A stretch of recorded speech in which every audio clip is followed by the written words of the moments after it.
Good morning, good afternoon, good evening, wherever you may be.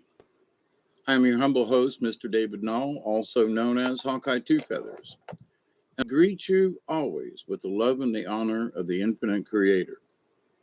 And I continue to pray that each and every day, that each and every one of you will continue to learn how to accept and receive the knowledge, the healing, the wisdom, and the many blessings in the universe. And that you will continue to learn how to reject those things that are not necessary in your life, those things that are negative and bring you down or whatever. And I continue to pray that you will learn how to reject those things and how to work around them. And so, with that said, it is a Wednesday morning here in South Georgia, Eastern Daylight Time, 12:45. I just did a video that I'm swearing I'm going to keep them around an hour for certain subjects so that I don't drag them out into 4 and 5 and 6 and 7 hour long videos. And so, I might be on for 4 hours in one night, but they're going to get cut up into segments. Just saying. It just for other folks, you know. Hey, Maverick, how are you?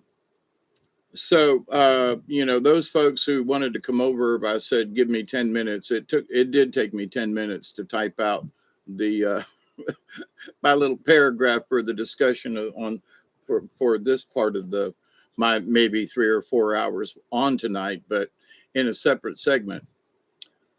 So this segment, has been, I've kind of sort of talked about it in the past, kind of way in the past, but it needs to get brought up again because there are some people who I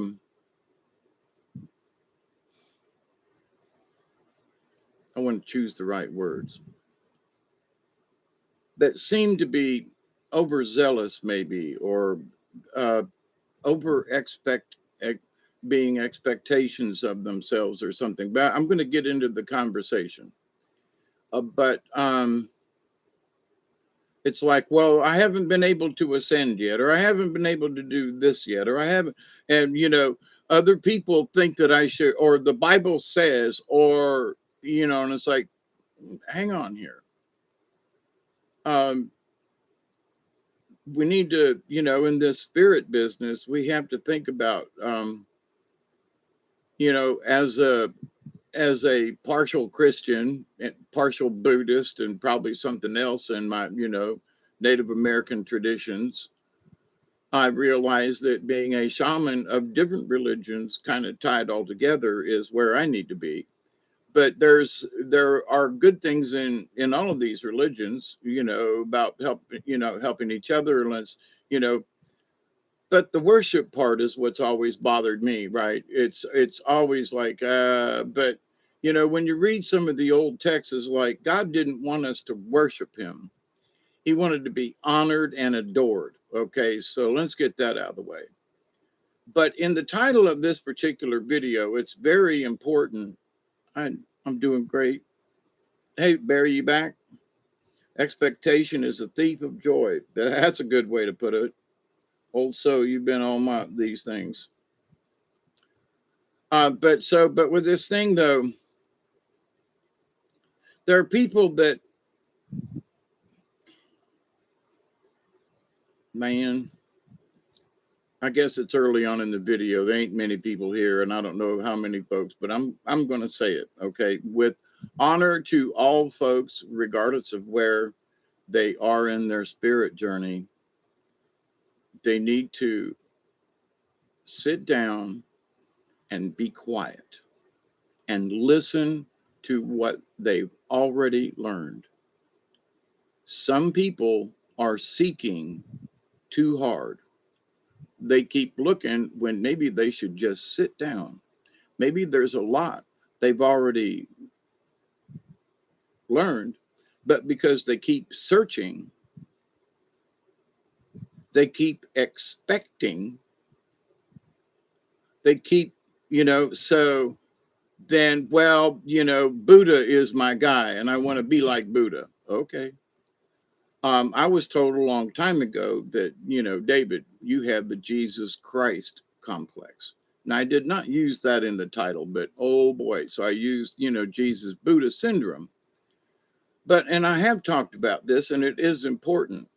There are those of us who really do want to help other people, but we stretch ourselves so thin, or we should just feel compassion for folks rather than trying to stick our neck out, and then we spread ourselves too thin and we're not good for anybody. I've done this, and maybe you have, whoever you are out there listening, um, or potential listeners,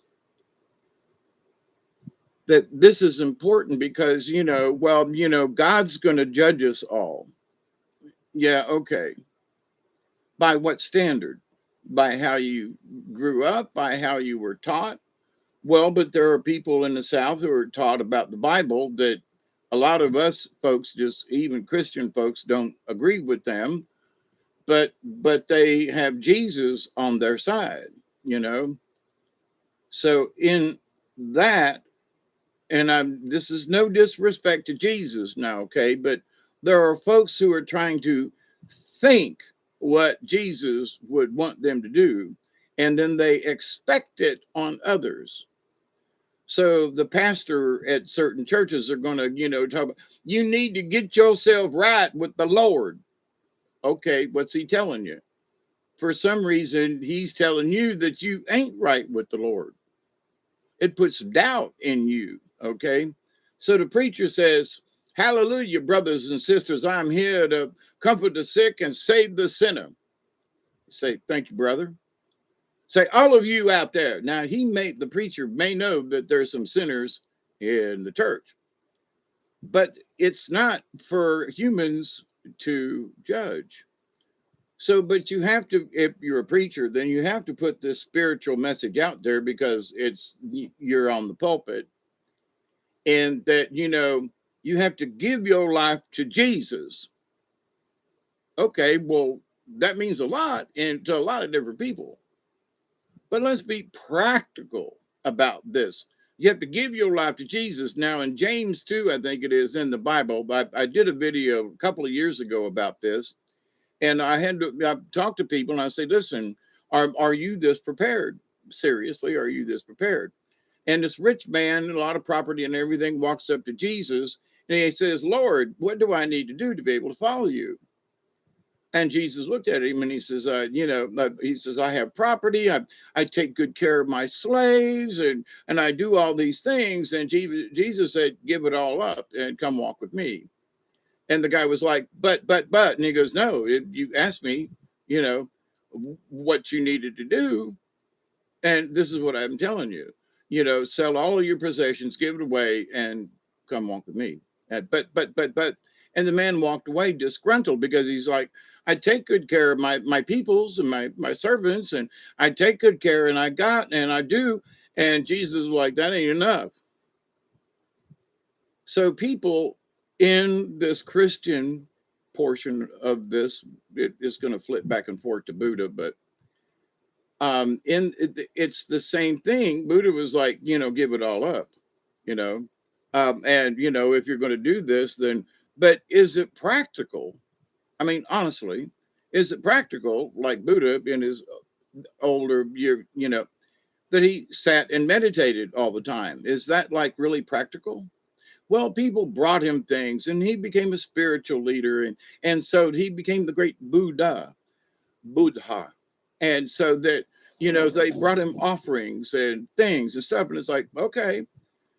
But to the point, though, we all can't sit around and meditate all the time. I mean, we can't do that. Okay. However, we can be in meditative states during the day. We can be thinking positive thoughts during the day. We can entertain our thoughts, especially if you're doing something that's like a mindless thing that you're just doing, right? But that you can still stay positive. And hey, Witch Moon, you're back. And Michelle, hey y'all. Did I miss somebody? Oh, David Castle, yeah. So in this though, there are folks that I have been in contact with that are really like, um, how can I be like Jesus? And it's like, let's calm this down here just a second. Let's, how can I be like Buddha? They expect so much of me. And I'm on my spiritual journey and I'm on this. And now they expected of me to be like, one of the saints. They want me to be one of the angels. They want me to be one of the elders, for God's sakes. Well, number one, what got you to this point? Just asking from myself, what would get me to this point of going, okay, why am I even thinking about this? They expect, wait, what, hang on. They expect me to be like, now let's just use that sentence right there and put it into a situation. Who's they? Well, the angels or the Christians or the Buddhists or the whatever, they expect me. Okay, well, that's their expectations. So they're trying to impose or enforce or force their expectations of whatever it is upon you. Well, okay, so if you're a Christian, then you got to believe it like this. Depends on the church you go to. Okay, it depends on the church you go to. Oh, yeah, but they're all Christian. Yeah, but not.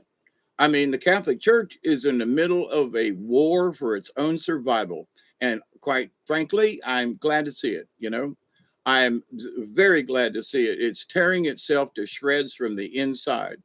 And there are those folks who want to keep the old Latin Mass. And I agree with them. I was an altar boy. I knew the answers in Latin when I was, 7, 8, 9 years old and ringing bells at, 6:30 in the morning for, morning mass at Most Holy Redeemer.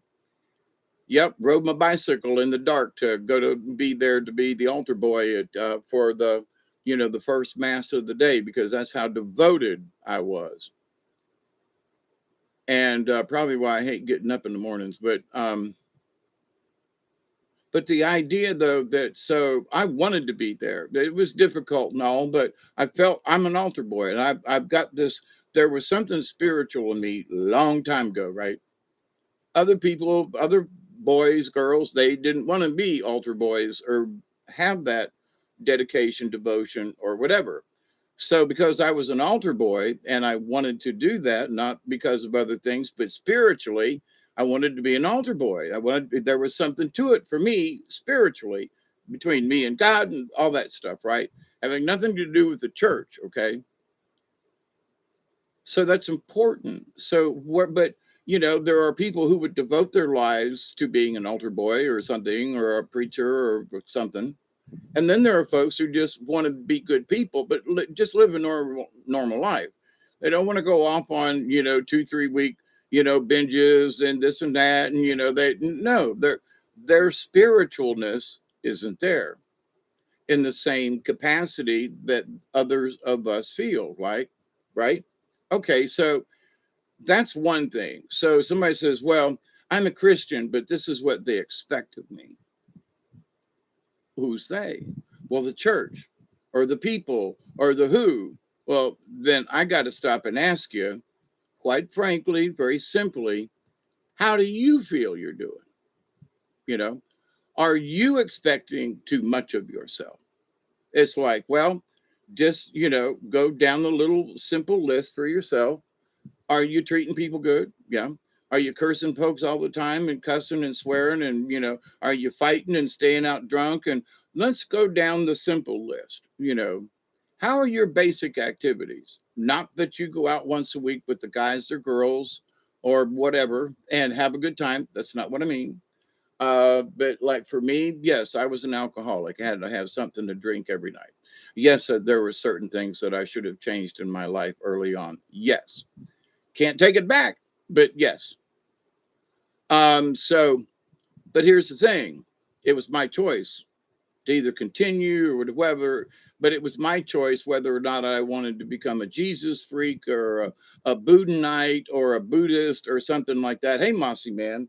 And I mean no disrespect to anybody. Please understand this. But we have to be frank in talking about some of this stuff and to boot it into hate and to the Christ.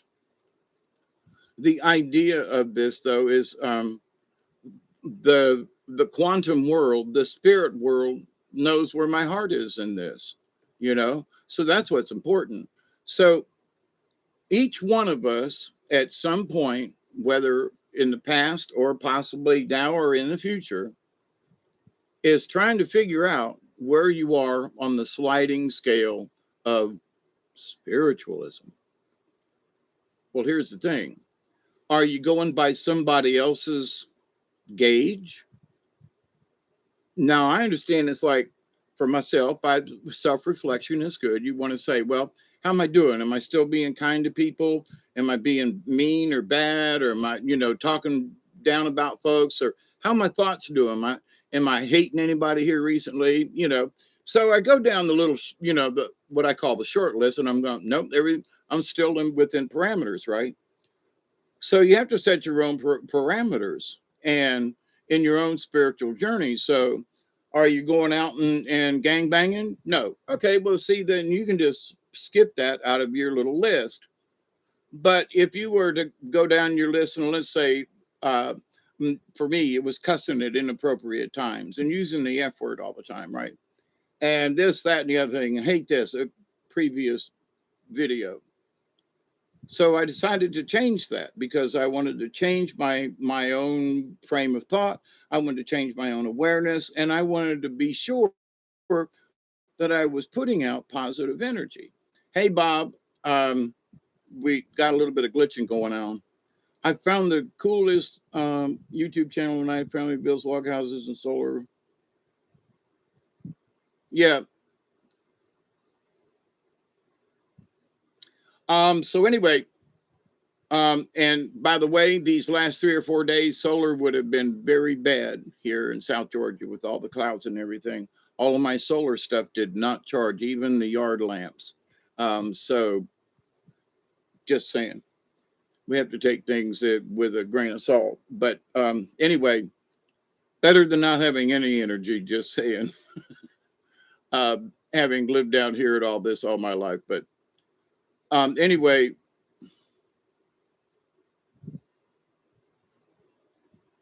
I think in that particular subject about, solar, even my yard, it was so cloudy the last 3 days, even the yard lamps wouldn't recharge. And it's like, okie dokie. So, we have to keep our options. That's what the batteries are for, right?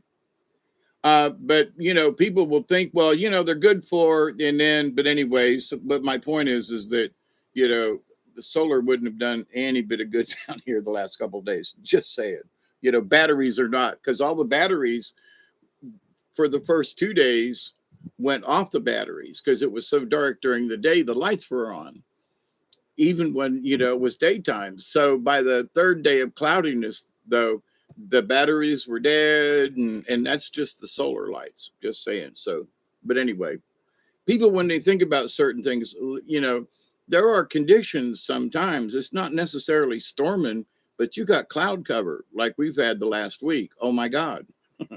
Cloud cover,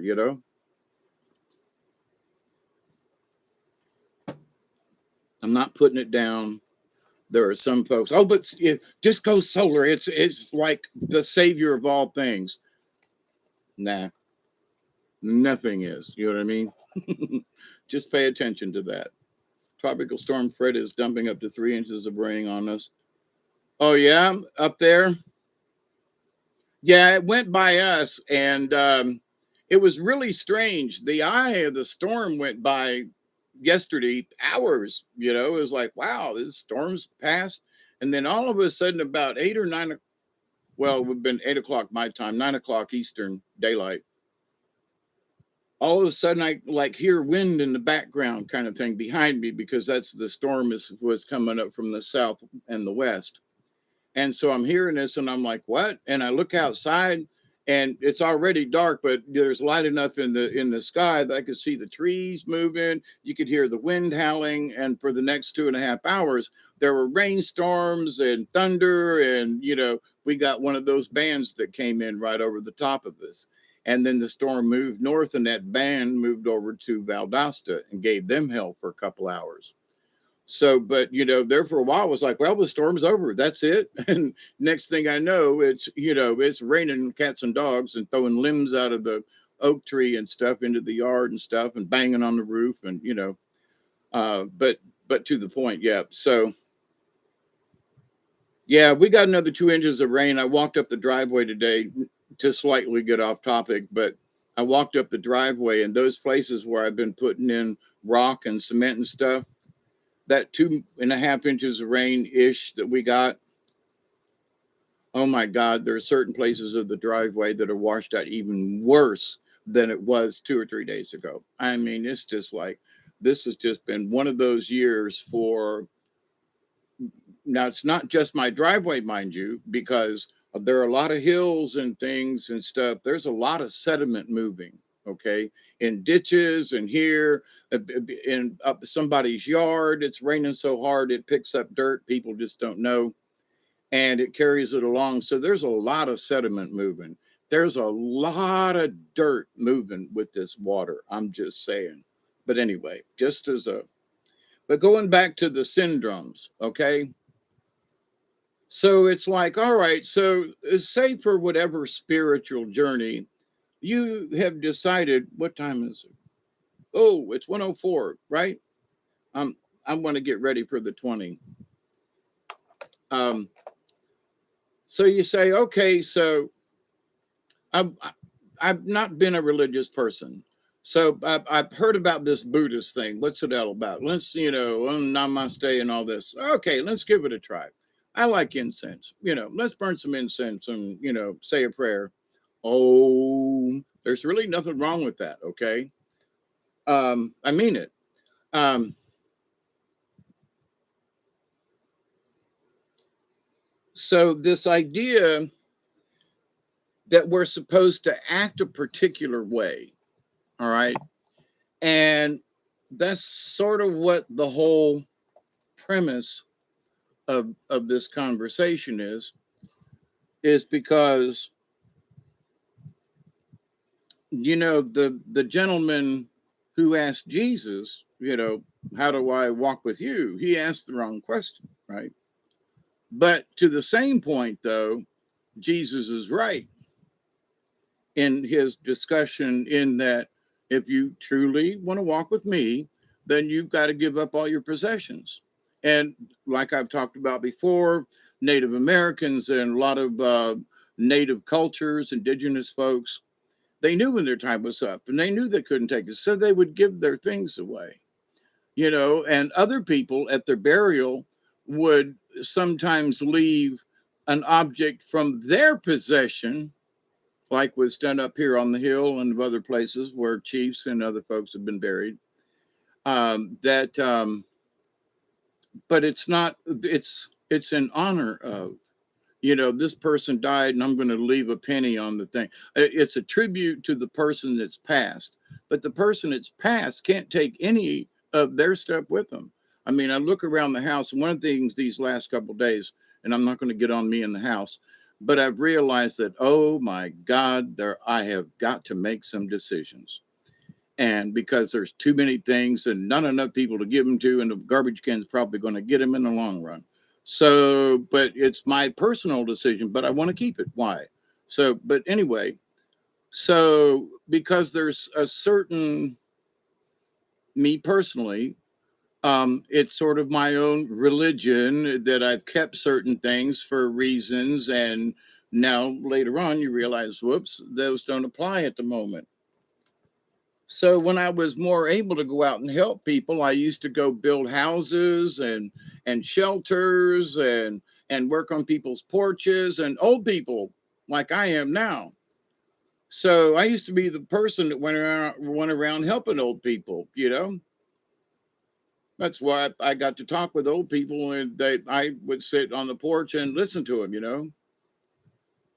And now I've become one of them, and most of them are dead now. But to the point of that, though, I understand it. Where I didn't back then, somehow I kind of did, because that's why I would go out and hang out with them, and I'd get done with work and I'd sit around for an hour later. And, my wife at the time would go, "Why did you spend all that time? Why don't you come home?" Because they were in the middle of telling me stories. They were telling me stuff that to me at the moment, especially, I might not ever get a chance to hear. So I took another hour and I sat and I listened, and and grateful for the stories because many of them I still remember. And I was like, okay. For example, this is what I mean. For example, I'm watching a movie that's discussing this gentleman. His father was a tank commander in the 3rd Battalion or 3rd something during World War II. And they went all the way from Normandy Beach all the way into Germany. And they were one of the first troops to cross into Germany during World War II. They were at the Battle of the Bulge. They were at this place. They were at this other place. And there was some things in there that they talked with folks, and they said they were talking about the Sherman tank. And my friend, the Colonel Chauvard, who's passed many years now, but who, for me at least, his memory lives on. He was an editor for all of the books and all the manuals and everything. And he would sit and get drunk on scotch after I got done working for him in the evenings. And he would tell me about how crappy the Sherman tank was, and this, that, and the other thing about the Sherman tank. So here are these historians telling in this documentary I watched today about how crappy the Sherman tank was and how, and I was like, oh my God, that's Colonel Chauvard. He said this to me back in the 70s. Okay. So it's like, oh my God, I'm hearing it from another area, but anyway, so you go, wow, I actually heard a true story, and was able to sit with people who were in the Battle of the Bulge and had conversation with them, who were in World War II and who discussed things like how crappy the Sherman tank was, and so there are those things that it's like, wow, but only life and experience can put you there. So it depends. Is this interesting or not? So what do you expect? Okay, so I learned these things about history. Does it do me any good? Well, it's really good for conversation, but it's really good kind of sort of to prove a point, if nothing but for myself, in that you see, if you sat and listened to Colonel Chauvard back in the 70s and that he passed away because he was already old. But then later on, you found these things that he told you sort of in confidence in his back room, smoking a cigar and drinking scotch and telling you about his war stories. And where he may not have been on the front line, he was in the war. He was there, and stayed in Europe after the war to help, rebuild certain places. But anyway, but with that said, though, you say, well, I had the privilege to meet an elder who was that involved in something, and who was really a part of that big history that happened, Well, what does that mean for me? Spiritually, it means, wow, I somehow was able to listen to them, to take the wisdom that they discussed with me, their knowledge of their experiences, and help to carry it in me. Like, wow, I hope I would never have to go through that. But if I did, I would hope that I would be strong and brave and whatever it is, right? I've not been to war because of my own physical handicap. But to the people who have been in war and shell shock and stuff like that, my heart is with you immensely, although I've not personally experienced it in this life. I do feel like I have been bombarded before, but hey, Mary, how are you? But so with this understanding, though, of the Buddhist syndrome, so in order to be Buddha-like or Jesus Christ-like, okay, do we have to be nailed on the cross? Now, to the Catholic's position, it's all about the suffering. We must suffer like Jesus suffered. Well, wait a minute. I thought he died to save, to wash away our sins and to make things right, right? That wasn't that the whole point, right? That's what you've been telling me. But then they say, well, we got to baptize you because you're of your original sin. Say, bullshit, right? How can any of us be born into this lifetime, regardless of what our karma was, with an original sin? I didn't do anything in a previous life. If I did, well, then that also suggests, from a Catholic point of view, right there, then that must mean that you're reincarnated, which they don't believe in necessarily. Okay. If you do all these good things, then you'll sit at the right hand of God. There's going to be a big long line sitting at the right hand of God. You know what I'm saying? Okay. Right-handed versus left-hand. Why? Well, why not at the left hand of God? Well, I don't know, but God's right-handed. Okay, all right. Quit arguing with me. But here's the thing: to what expectation? Who's grading me on this? Okay, just saying. Who's grading me? Okay, we got 6 minutes. Pack your bowls. I think I'm good. But in this now, I know this is heresy to some people, but I mean no disrespect. But in the grander scheme of things, well, if we don't do things just like Buddha, then here we go. How are we expected to move on spiritually? So, in other words, you got to go sit still, which doesn't really hurt, but that you got to go sit still, you got to meditate, you got to go home, and you got to do all this stuff, and you to be Buddha like. And having read and studied about Buddha, I just right away, I think folks miss the point. Just, you can be Buddha like all the time. It's a frame of thought, it's a frame of mind. Now, because of his age and what he learned, he was old and didn't want to walk anymore. His back hurt, so he meditated. As an old man, I can kind of see where that, like today, I really wanted to do something, but the rest of me said, nah, we're just going to be lazy. And I was like, kind of cursing myself and like, nah, we're going to drag something out of today. I did a few things yesterday, but my stamina, I must admit, is very low. And I was to the point of almost cursing. And I was like, nah, we got to go do this. So I got some water and did a few things, but to the point though, I was quite frankly being just lazy. So, but here's the thing that brought up this again for me, this expectation thing. So, is there somebody looking through the window expecting me to achieve certain things every day? It's my own expectations. Well, I expect to do something. My goal is to keep throwing stuff away in my house that I have not used, ain't going to use anytime soon, and get rid of this. One way or the other, give it away or throw it away, but it's out of here because I got too much stuff. I can't clean up, do up because I got too much stuff. Okay, that's my own personal. But here's the thing that started this for the conversation. One of the conversations for tonight. So who is looking over my shoulder expecting me to do this? It's my own expectations. Well, I ought to be up and doing something. Yeah, but your back really does hurt. Well, that's because I haven't been doing anything and I should get up and move around. Okay.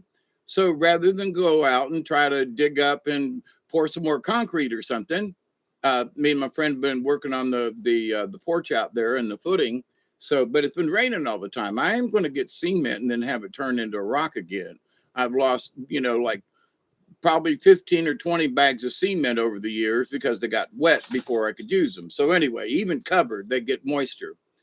So, I ain't going to the store and getting cement till I know there's going to be a couple of days where it's going to be dry and I can actually use it, right? Without it ruining. But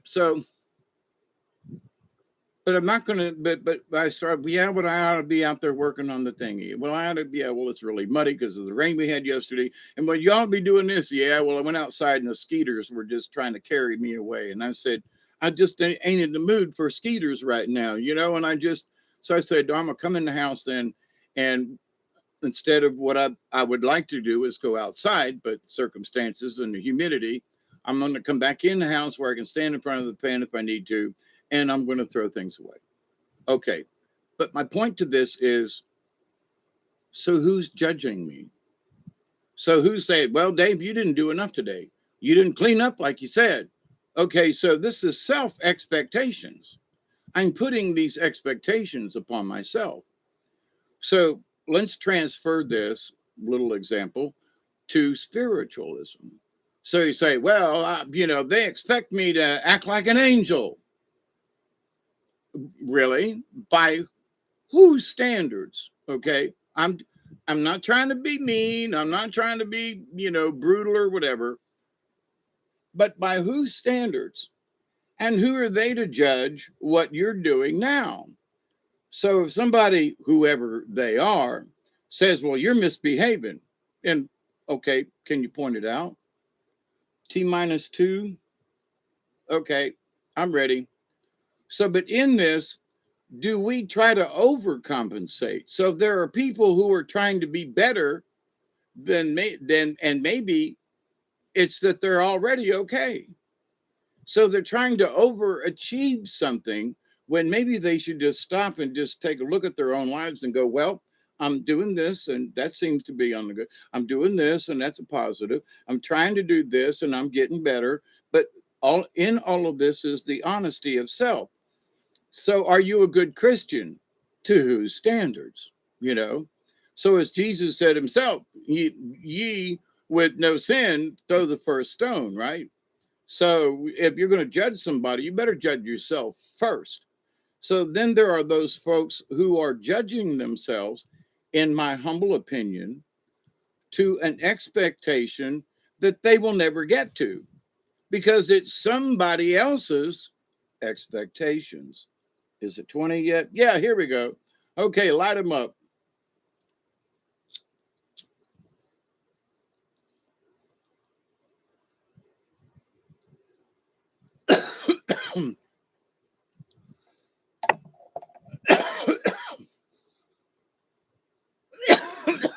Ooh, that was a good one.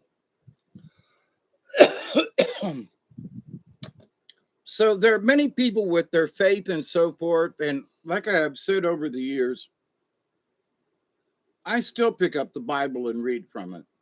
But this idea that God's going to judge me before I get into heaven, my behavior right now, is what's important, not after I go. It's important right now. So when you are aware of this, then the biggest thing is, what would the Spirit actually expect of us? To be God's? Well, first we have to understand what that means. To be like God, which is really difficult. To be an angel and to have all this, or are we just supposed to be the best that we can be in this army of spirituality? Okay. See how I twisted that one?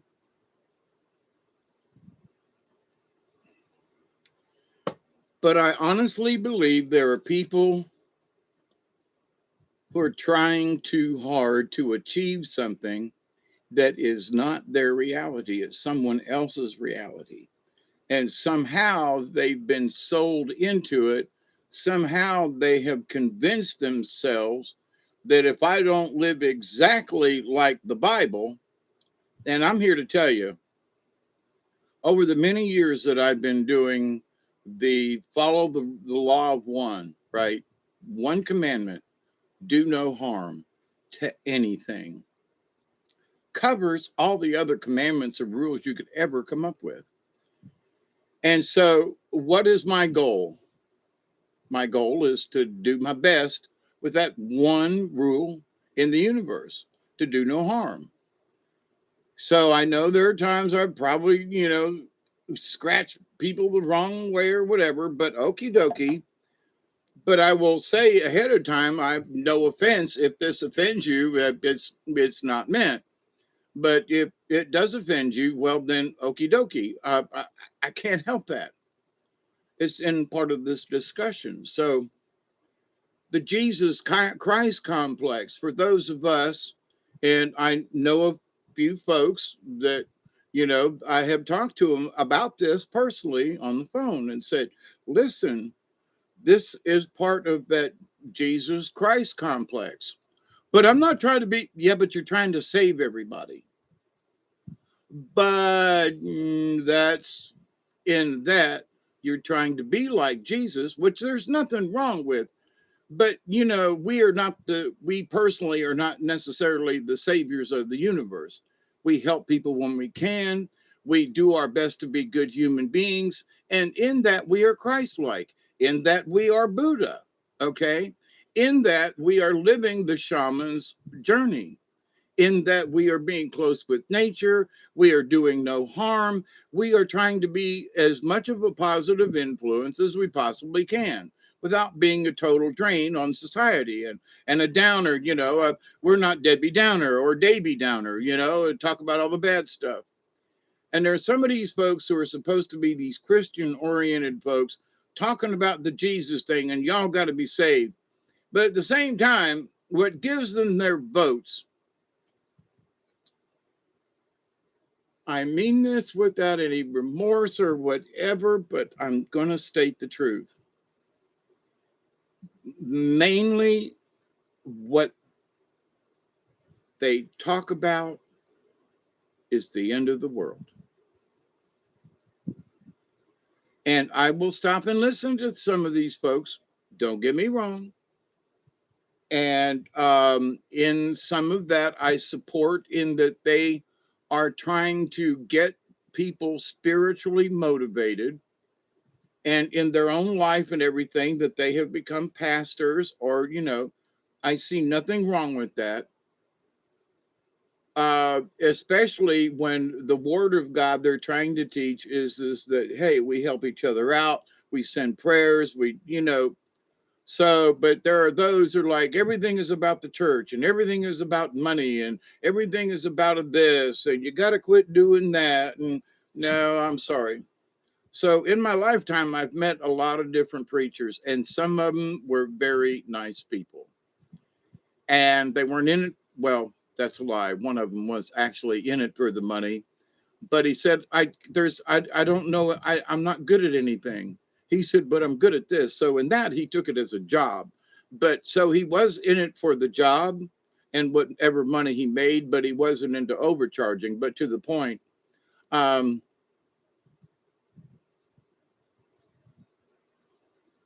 it was a long 10 days. Oh, I'm sorry you had to go through that, whatever it was. As much as love there is stars in the cosmos. Oh, you were gone? I'm sorry. I've been gone too, David. Whatever it was, I'm glad you're back. Okay? Honestly, I'm glad you're back. Maybe I did miss you. Things have just been so weird and discombobulated here recently. It's just weird, right? But anyway,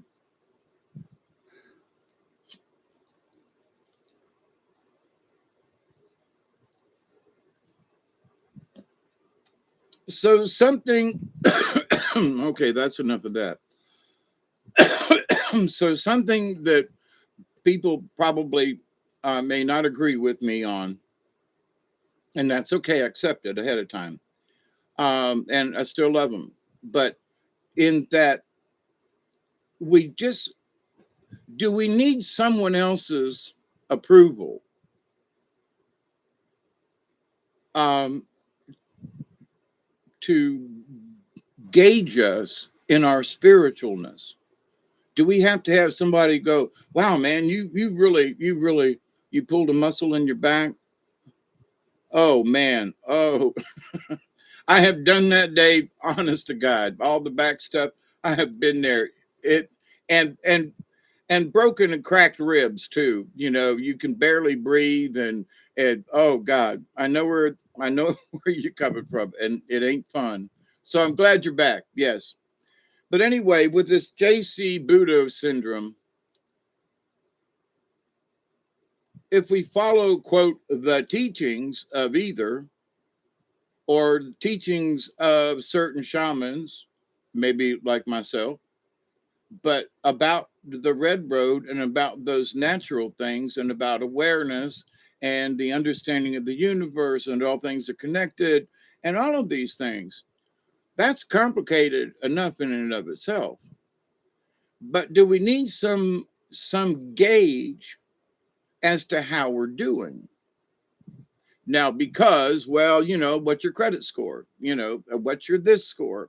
What's your IQ score? Everything for humans, and a lot of times is like, so where are you? How tall are you? How short are you? How fat are you? How big or round are you? Kind of thing. And by the way, I'm 169 pounds and proud of it. I'm a pound under 170. But anyway, I just found that funny the other day. But anyway, but with this complex thing, so there are those folks who are like, well, but, I got to achieve this thing. Let's just hang on a minute. Let's just back that bus up some.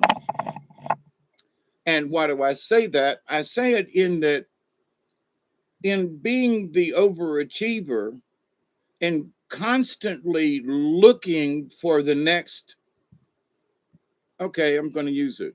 You're looking for the next spiritual high.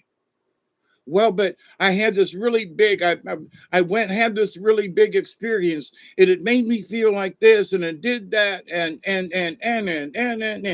Okay, well, good. I mean that, honestly. But I haven't had one of those in a while. Okay, so it's like a spiritual addiction. I want to take ayahuasca so I can have another spiritual journey. Let's be a little more clear about this. There were times when I used mushrooms as the excuse when basically I just wanted to get high. Okay. Oh, well, I want to take mushrooms to go on a spiritual journey. You just want to get mucked up. That's all. Be honest. Oh no, I want to, okay. But you're going to take them in the back of a van in a parking lot or something to have your spiritual journey. Okay, I've had some spiritual experiences like, in situations like that, but not necessarily the ones you really want, right? So, but anyway, so if it's all about the spiritual, then you should honor the spiritual side of it. So I'm going to be somewhere that's comfortable. I'm going to be with other people. I'm going to, whatever it may be. But there are some people that use it. Just be honest and you just want to get high. It's okay. It's all right. It's all right. We get it. And in that, hopefully, you will have some kind of spiritual experience. But, I've heard some of these people talk, and it's all about the getting high. It's not about the spiritual thing because if they will just meditate on where they were the last time they were on the trip and try to decipher and discover what they've already learned, they would say, well, maybe I won't trip. I'm still working on the last one, you know. Who I want to trip again. I want to do why? Well, I want that feeling again, but you ain't gonna get that feeling again because you ain't feeling now like you were then. So the experience is not gonna be the same. It may be similar, you're gonna be really high, and that, but so your expectations, okay, listen, your expectations of having the spiritual journey and that you need the mushrooms to have it or the ayahuasca or whatever. Now, look, I've tripped over 500 times. I've had so many mushrooms, other people would have died if they had consumed as many mushrooms as I have. So, I'm the cat, I'm the pot calling the kettle black kind of thing, but it is because of this experience I lied to myself. It's all about I had spiritual events, but I was so high, I couldn't discern what the real spirituality part of the event was. I was just high. Okay. Honestly. So did I learn some things over the time? And that, yeah. Okay. Yeah. Yeah. But because I was so high, there were some things I missed along the way too. Okay. because I was in this other mental state. But in that, honestly, I was just getting high. But there, I was having an advantage with it in what I was doing. But that was my excuse. But it's the truth. It's a convoluted kind of thing. But in that, I say, well, I'm doing it because that I was basically half and half. I was doing it because of this, but the other half is I just wanted to be messed up. Okay, that so that's honesty with yourself. Okay, but to whoever else's degree, who else is looking at me and going and judging me and say, well, you shouldn't have had that much, or you shouldn't have done that, or you should, well, okay, I'm a grown person. I'm making my own decisions. Not to say that they probably were right at the time, but it was my own decision. So in spirituality, though, am I looking so hard that you've missed the obvious? You know, oh, you can't see the forest for the trees. It's so true. You know, because everybody's looking for something else. They're not being aware of what's around them. There's just so many levels of awareness. But every bit of one of those awarenesses is corresponds to a spiritualness that you just will learn naturally without any kind of books, without any kind of Jesus or Buddha. I mean, you know, if you follow the rule of one, which is to do no harm, and you do the best you can, that's it. You're already being judged. Okay. The universe is already judging you. If you think you got to wait until you get to the other side and God's going to judge you or whoever, your life is already being monitored, if you will, by the universe. What kind of energy do you wish to put out? Do I want to, like previous video, and I held it to an hour and 15? Didn't I do good? But the idea, though, that in this, that we must be like Jesus and die for the cause. Well, if everybody dies for the cause, then there is no cause. Some of us need to like hang around, you know? I mean, we like need to hang around and maybe even like hide under a rock until all the bad guys go away and we can regroup, you know, to live to fight another day kind of thing. I mean, do we like literally every one of us have to sacrifice to prove our faith to whom? Well, to God. Well, okay. Why should we have to prove anything to God? If we're going to prove something, our life should be proof in what we do, right? And what we, uh, this is a, I can't think of anything else, but I'm going to say this, but it doesn't quite mean this. What we expect out of life. And it does kind of sort of what I mean, but, you know, so there are people who over expect, well, I'm going to become a millionaire. Okay, good for you. When they never achieve it and they're downtrodden and whatever, you know, there go their dreams. Well, maybe this idea of being a millionaire just wasn't for you. And then there were some other people that I knew at school and stuff, and I just literally would have never expected. They actually became millionaires. And like, what? I used to help them with their homework, you know? And I'm the one down in the swamp, and they're the one, of course, I wouldn't live in a condo in Miami, but, you know, they're the ones in a condo in Miami. And so it's like, well, okay, you know, but I was bred for this. I knew, you know, in my soul that I was something like this was going to be my outcome. But there are folks that I've known that I would have never expected them to have, quote, achieved what they did. Not that it's wrong what they've done, or that's not my point. But if you'd have known him, you'd go, this guy will never be a millionaire, and he's a millionaire plus. You know, he sold airplanes and things, and made killings off of, you know, selling airplanes. They, you know, and his commission on them. I mean, you know, commission on one sale could be $100,000. So you know, it's like it would take me 15 years to make $100,000. So he's made one sale and selling aircraft what I would make in 15 years of my current, you know, status in life, which I'm not unhappy with, but he made that in one sale. So, that makes a difference. So what you choose and where you end up and where you land and how you land there and whatever, is there anything wrong with it? No. But some people end up in certain circumstances and some people end up in crappy ones. But here's the thing. If I try to be like these other people, I can't do it because internally, I don't want $1 million. I just don't. I mean, I don't ascribe to that. So what is more important to me, I still haven't had any takers this summer, but what is important to me is wanting to take people into nature. And if I can't take y'all, then I'll sit here and have a conversation with you and let's at least talk about this. So what do I want out of life? I want to have conversations with y'all. And what you learn, then you share with other people. And as was on the Dante's one of the channels the other day was about the domino effect. So for me, having these conversations with people is a domino effect.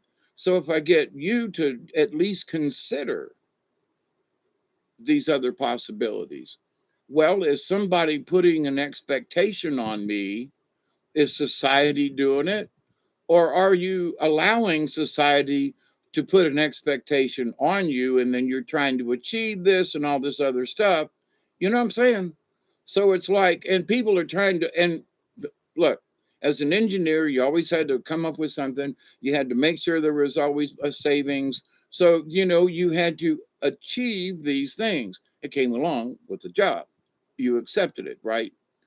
But there are things that come along that other people want to put on us. And that's what I say every time in my prayers is that you learn to reject those things that really don't have anything to do with you. So it's somebody else's expectations. Okay, let's pick on the Catholic Church. So the Catholics believe, well, you got to do this, this, and this, and this, or you ain't going to heaven. If you don't believe this, this, this, this, and then you ain't going to heaven. You're going to go to purgatory at best, and waller around wherever that is for a long time. And if you're some of these other folks, well, there's only going to be 144,000 people actually get to go. Out of all the millions of believers, ain't but 144,000 going to go. Think about that number. That's like 12 times 12. It's a gross, I think. Anyway, but to the point though. So numbers thing, but and the number 12 and multiplied. But so there's this a lot of things. Yep, a lot of things we just don't see because it's not made aware to us. So, like, I have been aware of things about the Vatican and the church and stuff by my dear friend and sister Helene, my still spiritual guide after all these times. Isn't that a gross? Or wait a minute, that's anyway. But to the point of this, so I was given information years ago that's coming out now, the predictions about the Catholic Church and all that. So my own belief about the Christ and about what I feel about uh, you know some of the things about the cause and the Christus and all that. I felt close to my God by just simply being a good person. It had nothing to do with the church, and because of what the church and many priests did to me, that was my proof. And also talking with Sister Helene, like when I asked her, I said, so why are you still a nun if you know all these things? And she said, because I became a nun and I made my promise and vows to God, not to the church. So I've always kept that in mind. My vow is to the creator. My vow is to the universe. It's not to an entity per se, It's not to the church. It's not to Buddha. And it's not specifically for Jesus. Am I following the basic beliefs of both of those folks or entities or whatever? Absolutely, as well as a lot of other folks who were just good people over the many years and centuries and so forth. So, good examples of people that I've known to me were saints. My granny was a saint, but she didn't get, elevated in any particular way. not by the church, but to me and other people's, Granny was this beautiful light being before she passed away, not some evil dark entity that was, soulless like some other folks I knew when they passed. So, what we are in this life and what we choose to be and how we choose to be it. So, some of us are hermits by choice. Some folks have become a reclusive, and that's because of circumstances and situations. And some of these folks have gone just batshit crazy. Oh my God. I thought I was bad. I am getting better, even though I'm slow at it. But again, who's judging me as to how much I got done today? And I'm not done. The day ain't done. I'm not sleepy yet. So when I get done doing this video, I could get up and work around for an hour and I have this old dog food bag, an empty dog food bag, that my goal is to try to fill it as much as possible every day. And then when we go up to the driveway and go get the mail where the garbage can is, I dump whatever I've collected, thrown away the day before. And so that's my goal, whether it's inside the house, outside the house, but that's my personal goal, right? And a lot of stuff to toss, but because my brain has been damaged and I see value, so it's like, but at the same time, this is like, this is good or bad, is this a good thing to keep or a bad thing to keep? Bad meaning it's in the way. I got to try to find a place to put it. I got to put up with it again.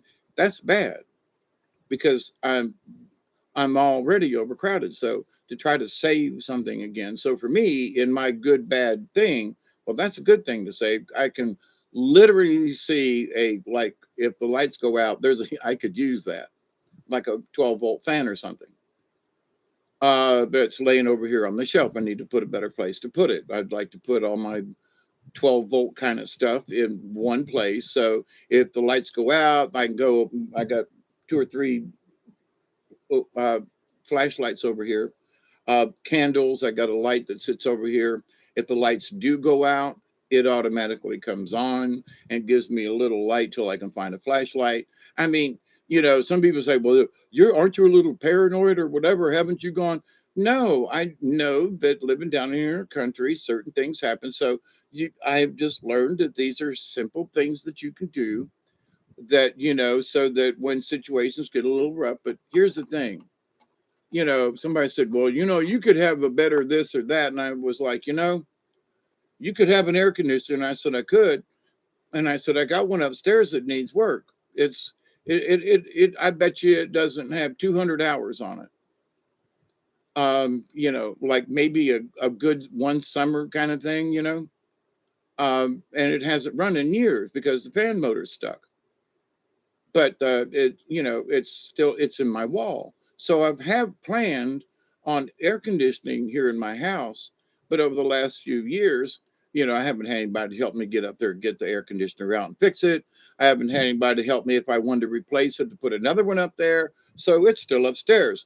But my point is though, my light bill last month was less than $40 for the summer. Now I got the fans on and this and that. I turn my hot water heater on only when I need it.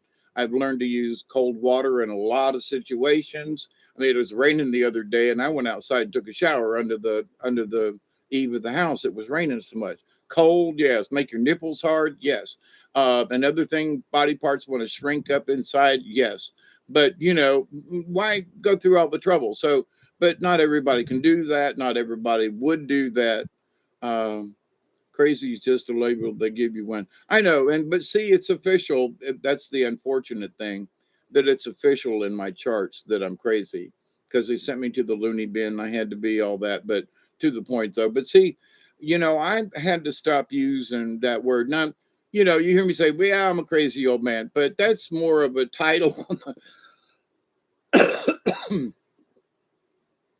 that I know other people think of me. And it's like, okay, versus that I actually, well, maybe I actually do believe I'm a crazy old man. But anyway, but as far as, well, I'm just a crazy old man, as far as putting the crazy into it, To other people, I seem crazy. So, but to the idea, even using that terminology, it's like, well, then I'm just crazy. It puts that crazy thing in your head.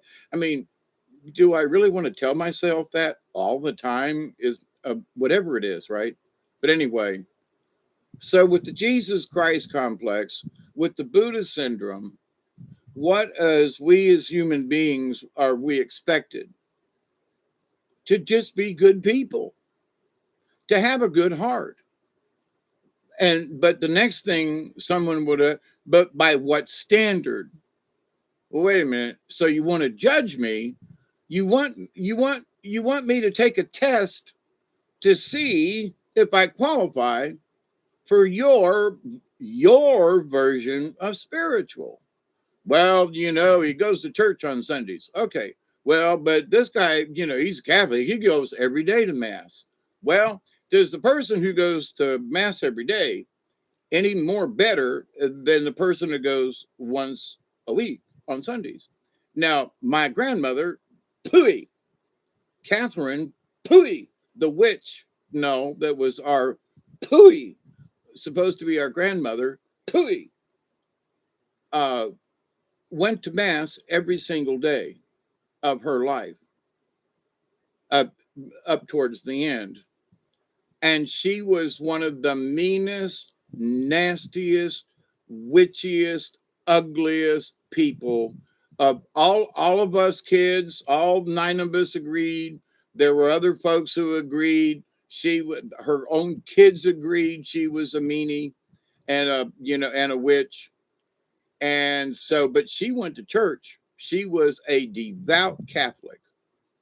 Now, does that make her any closer in line? Because in life, we all hated her. So what'd that get her? Closer to God? You know what I'm saying? Spiritually, she was like, she did what she wanted. She became a wino in her older age. That's okay. What else you going to do, right?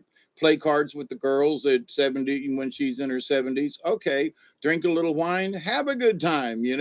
I smoke my little bit of smoke and have a cigarette or two. And, so, but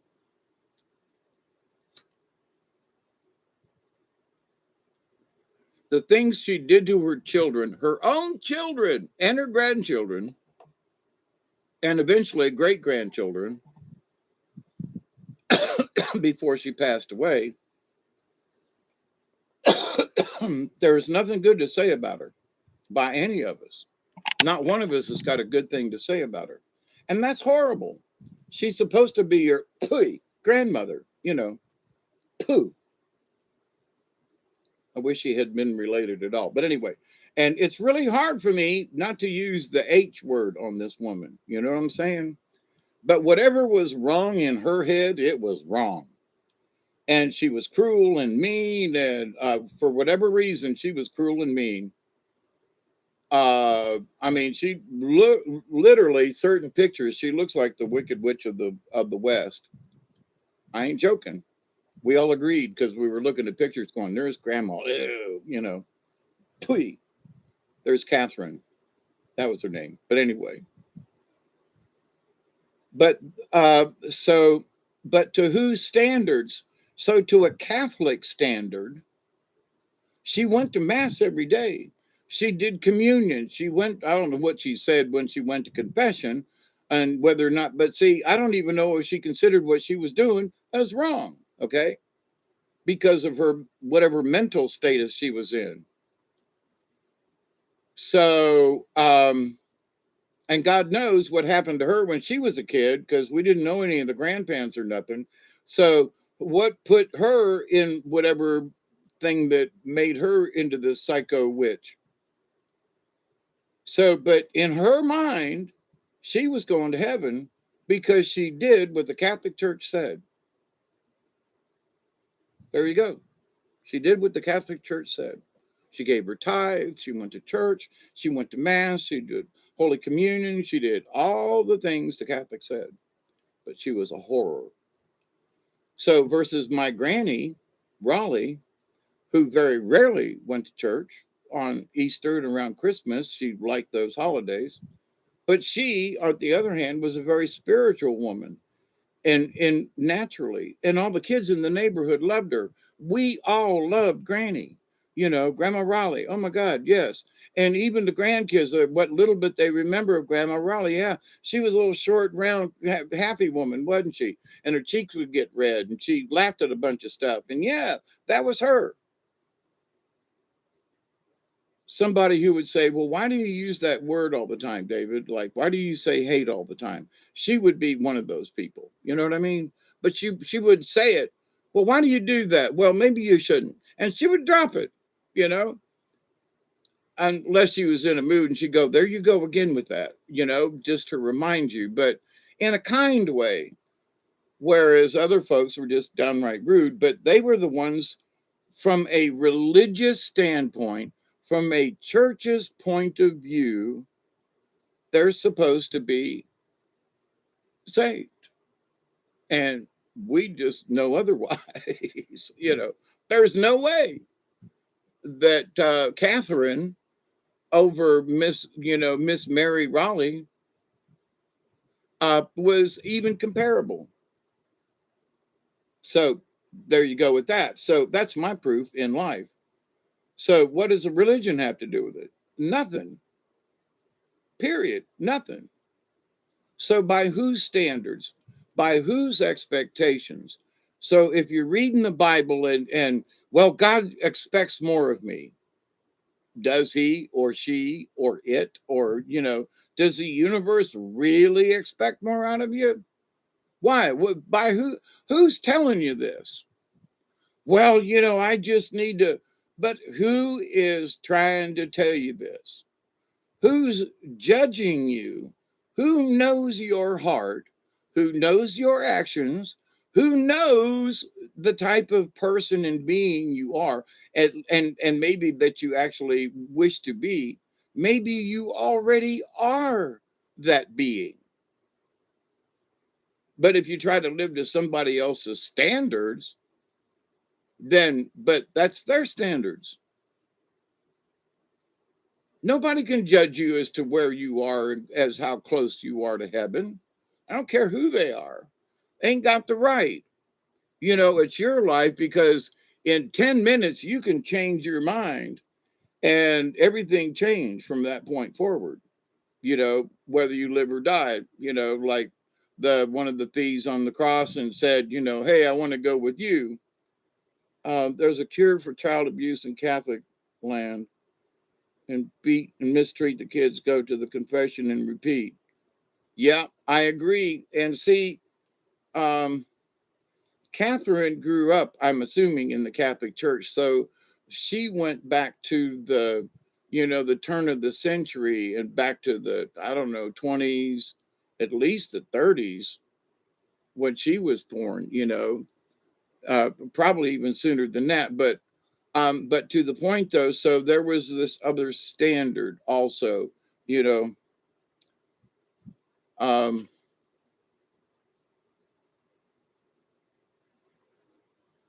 something about spare the rod or something like, yeah, I break that curse. Curses be broken. Yep.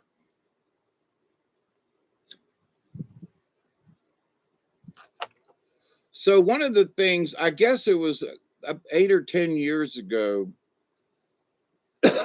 when I broke down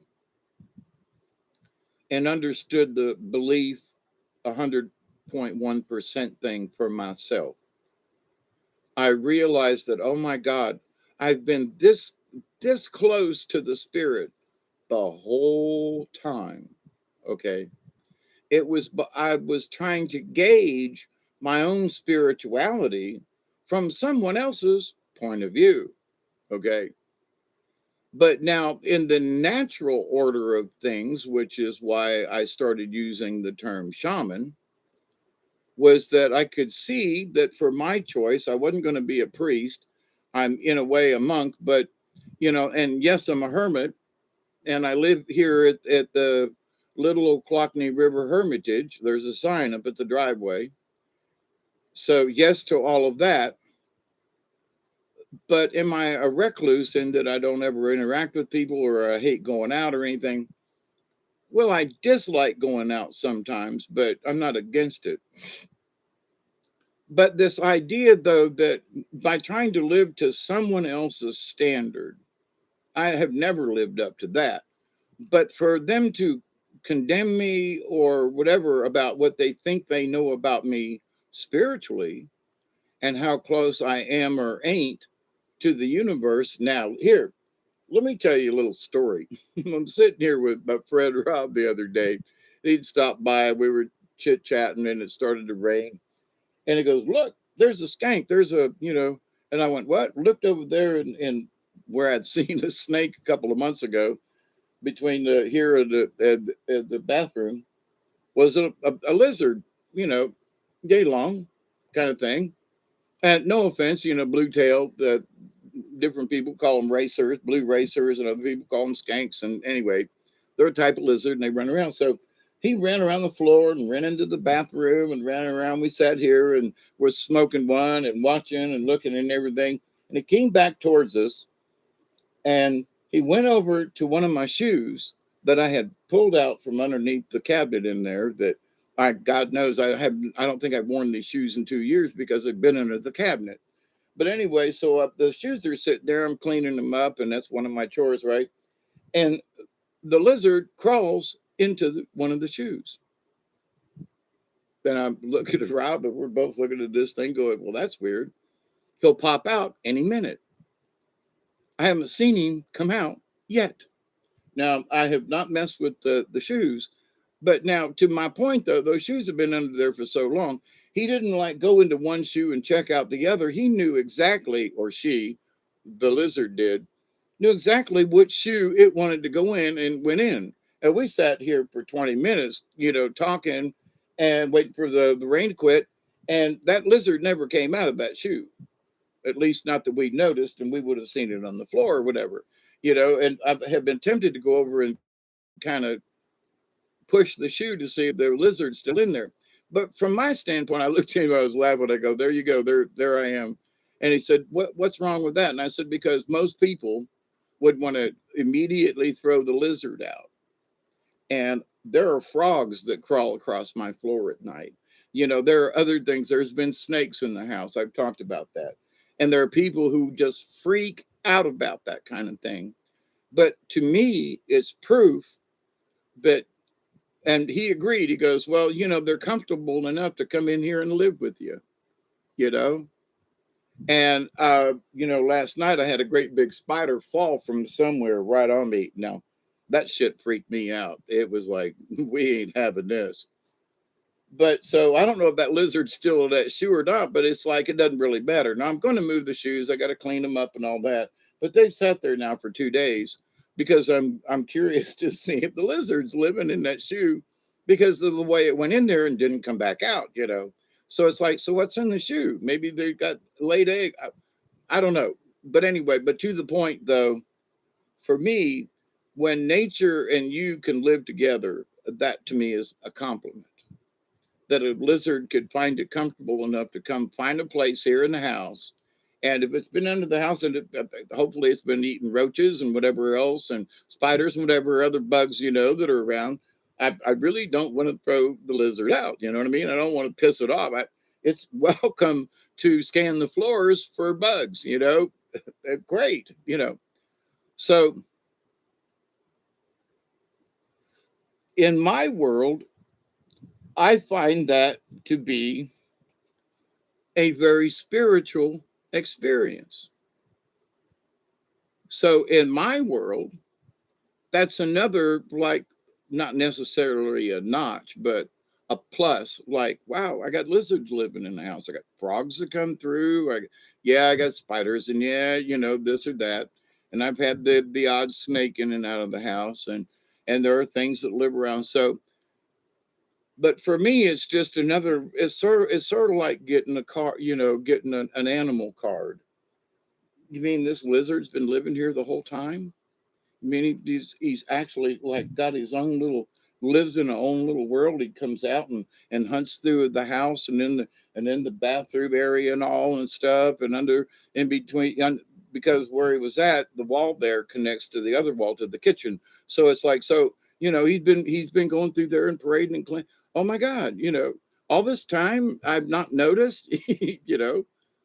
And if it was just a fluke, the fact that the lizard came in, if he's still in that shoe, I hope it didn't pass away. But to the point, I just find that humorous and interesting in my world. So spiritually, I say, well, my vibrations must be pretty good, in that they're not afraid to come in here. He came out and walked right up to us, kind of thing, and normally they run, right? And so they're this blue skank, or blue racer. They got the end of their tail is more blue, and there's dark and got lines. Are beautiful. And but the fact that it did not run away and hide and try to, it was like it was comfortable here at the house. It was not in any fear or anything. And to me, that's how I gauge my spirituality. Well, what do you mean, Dave? That natural things and birds and reptiles and whatever are comfortable to be around you, and that they actually kind of like it living in your house with you. I mean, like, okay, he had the chance to run out the door, and he knows where the door was. He knew where everything was in the house, the way he kind of snooped around and stuff. Of course, I've rearranged some things, so I'm sure he was checking it out. But spiritually gauging, by what method do you gauge this natural experience, which is very spiritual to me, towards someone else who goes to church every day, goes to confession and all that? So are they more closer to God? And not that I'm trying to gauge myself, but am I closer to the spirit? Just saying, which is the nature of us all. Am I closer to that, which in my opinion is God? But by all these other traditionalists and all these other religions, I don't fit it, right? I don't come up to their standards, to their expectations. So unless I accept their expectations or reject their expectations, because I know what my code is, and my code is I'm going to leave that lizard alone. Yeah, but he's in the house, he's in your shoe. I know, but in the big picture, I am not to harm anything. So I have to look at this and go, well, people have lizards for pets. Okay, so why can't this lizard live in that shoe? They're hiking boots. Since I don't hike much anymore, I'm not going to throw the boots out. They're still in good shape. But, if the lizard's found a home in that shoe and likes it, I'll figure out a way to where he can stay there, and I'll be mindful of the lizard. Come on, stay here. Go ahead. I got it. So for me, that's understanding and honoring all things. Now, does that give me any brownie points in the spiritualness of things? No, I don't think that. What it proves to me, though, that by living a good, harmonious life, that you can live in harmony with all things. That's what it proves to me. So if I'm looking at any kind of gauge, by me learning to live with all things in harmony, that to me is one of the goals for me in my shaman life, right? In my shaman journey, is to be in like frequency with all of nature, right? Instead of being in disharmony all the time. So for me, it's like I don't look at it necessarily as a grade, or that I have moved anywhere in the grand scheme of spirituality or anything. It's just a pat on the back that says, see, good job.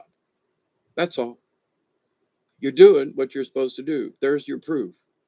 Am I being spiritually, is my energy, am I doing a good thing here? Lizard says, yeah, I'm comfortable in your house. I'm going back to sleep. See you later. And goes back in my shoe. That to me says, yeah, okay, I must be doing okay. Now, yes, every day I, There are times when something might wants to, take my mind off over here, or it wants to go to some dark side or negative thing, or something that's happened in previous, whatever it is. So I'm being tempted all the time. It's not like, oh, there's nothing that ever goes through my mind. No, I've been banged in the head so many times that there are 3 or 4 things going on in my mind at any one time sometimes, and it's craziness. It's nerve wracking, and I just have to use the word focus and just focus on that because I can't focus on anything else. So, but in the spirituality of things, all I can do is use nature as a guide, nature as my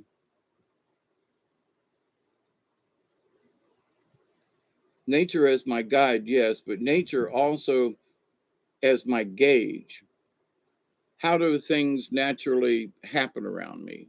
Is everything a pain in the ass? Are wasps and bees always bothering me? I mean, there are certain things that there are people who just have a pissed off attitude all the time, and it seems like they're always bothered by flies and things. It's just a strange thing that I've noticed. Not that they're evil, but it's just weird. So where I can go outside and flies might fly around me and buzz me a time or two, and I'll say, "Okay, now go away, leave me alone." And they'll a lot of times they'll go away. Now skeeters not so much. But in this realm of nature, which to me is my guide and also my gauge, am I living the frequency with nature? That's my guide and my gauge. And like I said, I know I'm looping, but I'm still amazed about this crazy lizard over here. I'm afraid to go over there and push the shoe kind of thing. I don't want to bother it, you know. Um, but so, but by whose expectations does somebody say, well, you should get rid of the lizard and put it outside? Who says? Well, you should. Should I? Well, they belong outside. Well, it's been living in the house for God knows how long. So you're telling me because of your judgment and what you think that I should put the lizard outside? Normally I would. But as my spirituality grows and my awareness and honor of the universe, I looked at the lizard and went, so what's he hurting? You know? Same thing with the frogs. I've been living with the frogs hopping across my floor for years, little frog turds about, yay big. It was a big turd the other day. I was like, crap, what? Look at that. Wow, there's a lot of bugs that frog ate somewhere here in this house. So, I don't have to call the exterminators. I just let the frogs have a good time in the house. So, but it's a symbiosis. It's living with the house, in the house, with the nature around me and the things. Now, do I let rattlesnakes in or other stuff? No, but I don't see the harm in a frog. Yeah, in a frog. Actually, they're toads, and I don't see. Well, actually, there have been a couple of rain frogs that I've got some vines growing up this window and up and over and stuff. It's been growing there for years, and I noticed there was actually an honest to God tree frog, green tree frog in the house over there. But to see the blue racer and living in the shoe, I'm like, wow, that's just interesting. So me, my energies, all the rocks and stuff that I've got around. So I must be doing something right. That's okay. Am I doing the best or greatest? I'm just going to keep doing the best I can. Well, to whose expectations or whatever? Nobody's. My expectations are my own. What do I expect? I expect to do my best tomorrow when I wake up. That's all. Well, what about a this or a that? Or what about learning something?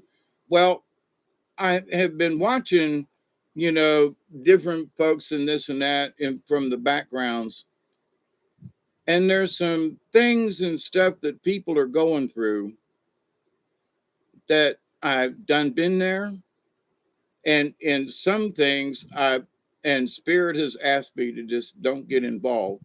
But there are some things that some people are going down and trying to do and go through right now, and it's taking them away from their own spirituality, and they're relying on other things when they should rely on themselves. I don't know how else to say it without being rude to some folks, but there are some folks who rely too much on certain herbs or rocks or stuff, just stuff. They're relying on those things when they should be honoring what they already know and what they should be able to do on their own without any kind of external stuff. Oh, but I need this, that's someone else's expectations. Well, if you want to achieve this thing that you got, then you got to have these crystals, or you got to have a wand, or you got to have a this or whatever. Not speaking bad about none of it. I've got stuff like that myself, but I also don't see the need in it except for special occasions. So, but there are folks who are just wanting to wave or wand around or, like, okay, but what you going to do with it? You don't even have your own spiritual stuff together, and you're going to grab a tool and you're going to do what with it? Well, I'm going to cure the world. You don't even understand about your own self, quite frankly, simply by having a conversation with you. Well, how do you know I don't know what I'm doing? Duh. The fact that you think you need one so badly in order for you to achieve whatever it is you think you are going to achieve, because you're going to get one of these. I'm just saying, you know.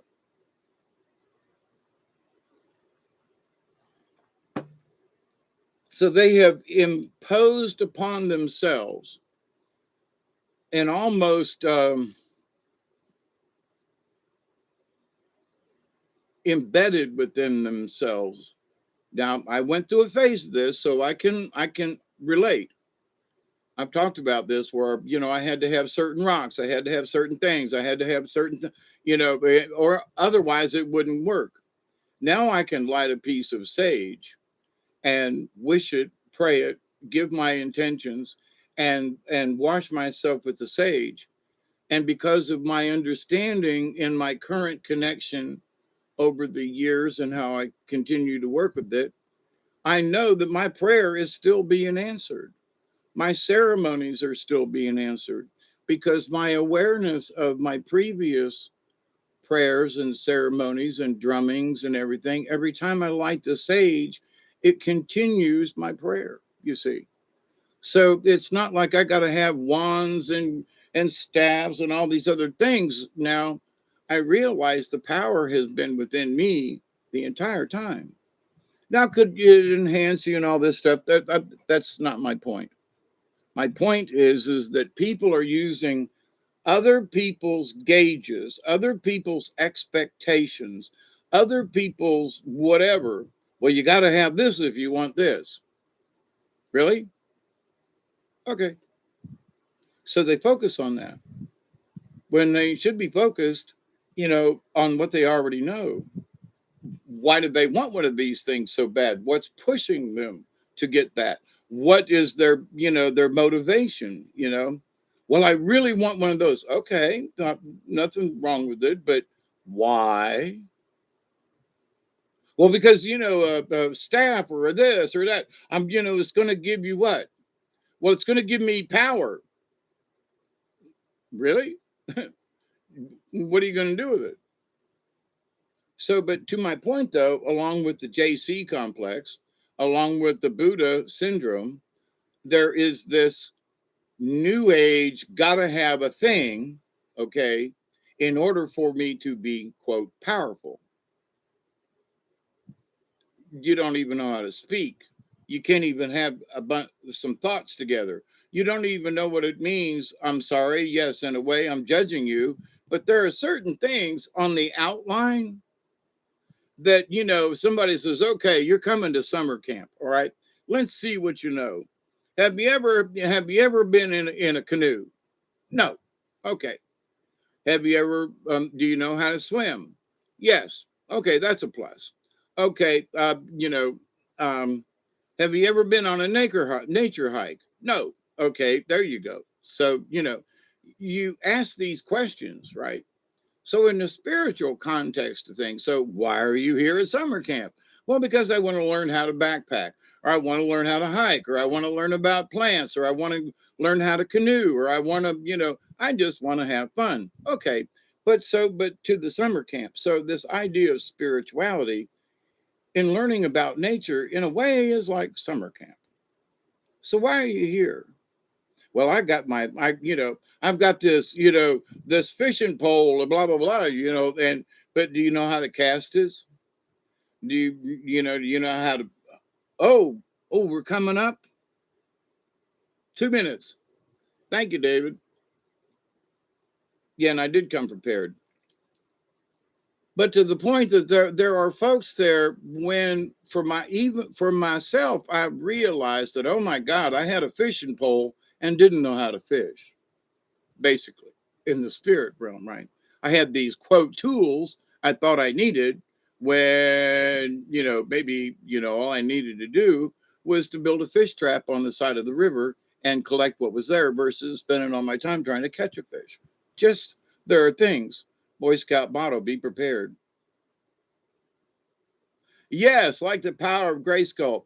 But see, there are folks who are doing things, and I realized that I was using the crystals because I wanted the power of the crystal to help me to understand.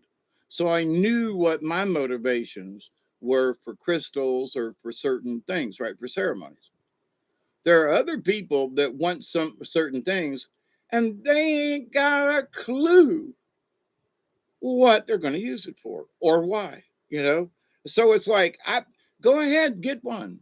Well, I'm going to get a staff, or I'm going to get a something, or I'm going to get a this.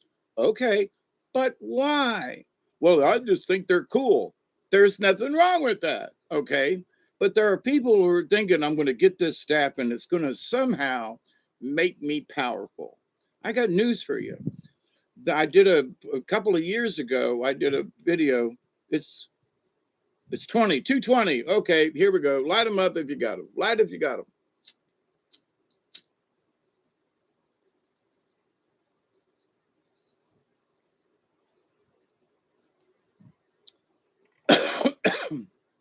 I left one of my. I went camping with my friend Marcia over to that Cherokee Nation over in South Georgia, over the other side of Waycross, and I get there and I go, "Damn, I forgot my walking stick." Now I did a video about this and about how strong I still have that walking stick. Now here's the odd part about it. It's a piece of pine. Pine that small makes really bad walking sticks. To this day, that walking stick is cheers. Um, that walking stick is still very strong and a very viable walking stick. It is a staff, if you will. So the energy and the power of that staff, just in of itself, without any crystals or anything, still has power within it. So, but the idea though, and I had a dream about it, and if I went a certain place, I did a whole video about how I went and found it, how I was stripping the bark off, and the whole 9 yards, and the conversations that went on, and the people I met during the making of it, kind of thing. And then the person that I met after I made it and went for a walk, it was like me passing me going by, and we looked at each other and smiled, and he had a staff and I had a staff, and we were both kind of bent over in a certain way. We both had long hair. We were both, quote, white men versus pure native. But in that walking and nodding and smiling at each other, there were a million words that passed between us. I think it's through the power of the staff, through the power of the wood, through the power of nature, because I went out and found it in a natural setting and followed a dream to do it. So where's the power in that? It's still in that staff. And when I go to the river or go walking or something, it goes with me. So every time I take that staff, I take the power of it with me. The natural power of the staff. It helped me to get through this. It's a good for that. It's it's a good walking stick. And when you're in the swamp and stuff, it can save your life, literally. And so last time I took it, I was using it in the kayak and pushing off and stuff. And it's got a little bit bigger base than my other one I normally use. But in walking in the mud and stuff, it's a bigger base and is more sturdy and a little bit bigger around to hold on to than my other walking stick. And so but there's power in it. When I grab it, I realized the ceremony I went through when I went and found it. It was a dream world. I got it. I made it. I scraped it. It's been with me and here the whole time. And, wow. So there are powerful things that I would absolutely agree. But do we have to have them? Are there, are these things that we're driven to have? What's our motivation? Well, I needed a walking stick. I do. I need a staff. If I'm going to go walking around a bunch, I need my walking stick. It just is. They're a little harder to get around with than a cane, but a canes are a pain in the butt too. So, but anyway, yeah, I'm relighting just because.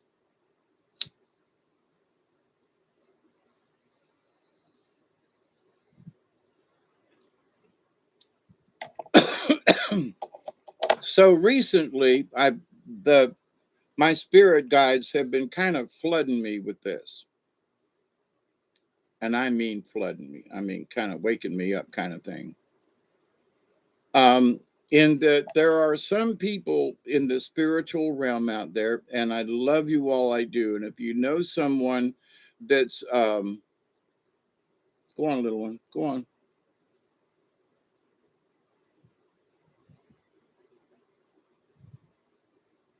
Say hi, little moth. Go on your way. Go on.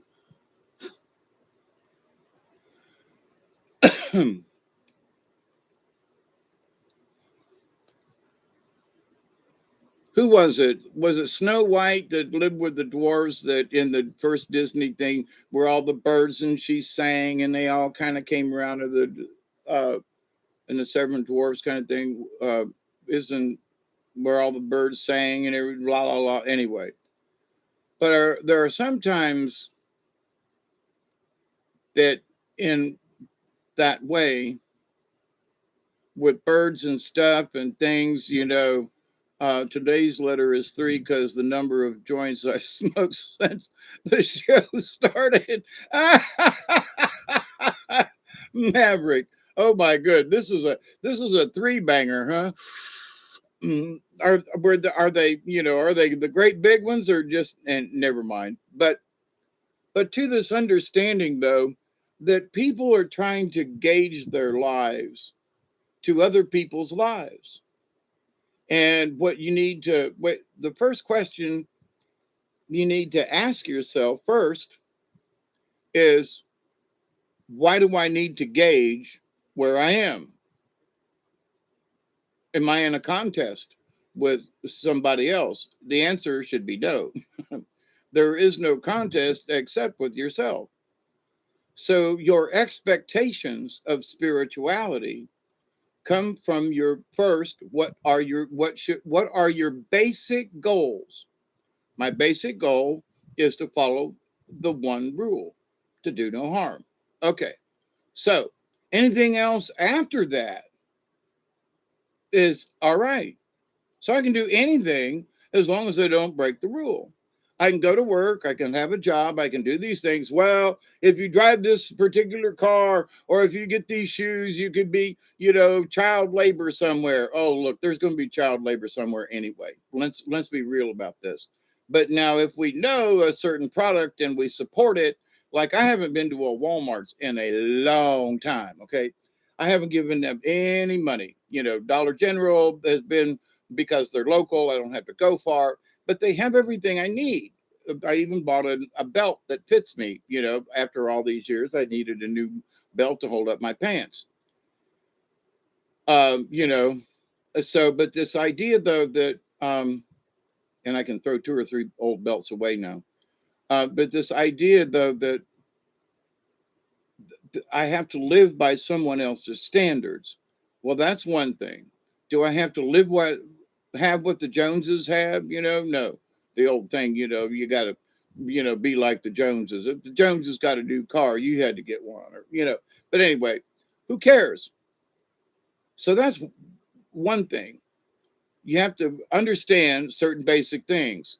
I'm not in any competition with anyone except myself. It isn't about the church. It isn't about the this. It ain't about going to confession. It ain't how many times I go to mass on. It ain't about it. It's about, have I harmed anyone in any way?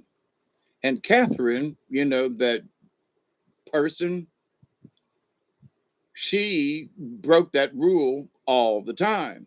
So, in my humble opinion, because I can judge her by her actions, she broke the rule. Now, as to what she got after that, but I can say because of her actions on all of us, she broke that one rule. She harmed a bunch of us. So there you go. Let's okay. So she broke the rule. Now, what her punishment or whatever, it's not for me. But as far as can I judge her for her future acts or whatever, you know what I'm saying? So I was an alcoholic, druggie, and all that kind of stuff. So, but people who know me now don't know who I was back then. You know what I mean? I wasn't a bad guy, but I was a drunk and, and a lot louder than I am now. And, fuck this, fuck that, blah, blah, blah. So I'm the same person. Dave is still in here in that respect, but I have chosen in my latter life to be Hawkeye, to be the spiritual side of me, to say, okay, I've had all the carnal side, been there, done that, drank. I've only shot up twice in my life. Actually, I used to give myself shots of testosterone once a month, but that's another story. That's been a few years ago. But the idea, though, that I did heroin or anything like that, I chose not to, and all the drugs and things, but it took a lot of mushrooms and acid and all that. So, but in that, you didn't know me then. So, am I the same person? All those experiences and all that craziness, of then, yeah. But have I learned from all that to say, look, I abused myself for all these years, and for whatever the reason was, it was personal. If you're in some of that, I'm here to help. How can I help you? How can we help the situation? You got to be in on this. I'll help where I can. I'll give you support. Yes, I love you, but you, all of us, depending on what we're going to do, we have to make that commitment to say yes, 100%. So in one of my videos years ago, I did a video about I'm a warrior for Christ. Okay. And I mean that. I still am for the Christus, the cause, the Christ entity that's been here before and after. So I believe in it, absolutely. Do I believe in churches? No. Do I believe in all of the stuff in the Bible? No. Am I a Christian? Well, in that I believe in the Christ consciousness, yes. But all the other stuff, the answer is no, because I don't fit your criteria. Because there are many people who have these 10 commandments and can't follow one, to do no harm. Whatever it is, they've got to, do better for themselves or something or blah, blah, blah.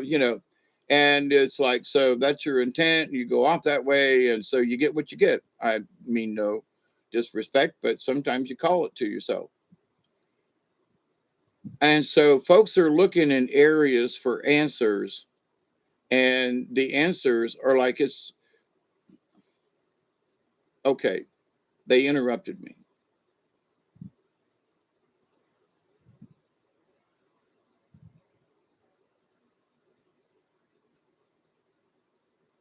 They're looking for answers to help them with their spirituality. Now I'm trying to listen to what these folks are saying.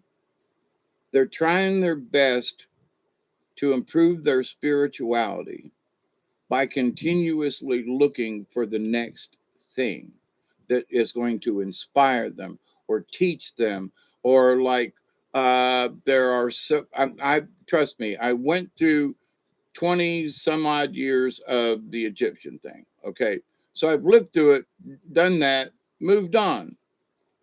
So, but there are some people who are just now going through the whole Egyptian thing. So when people are talking about it, I'm sorry.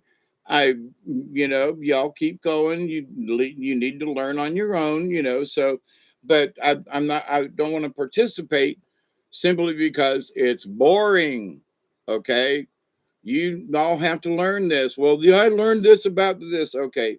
My opinions of the whole thing are so much different and gone over, and but there are some people who are just starting to pick up some of this stuff.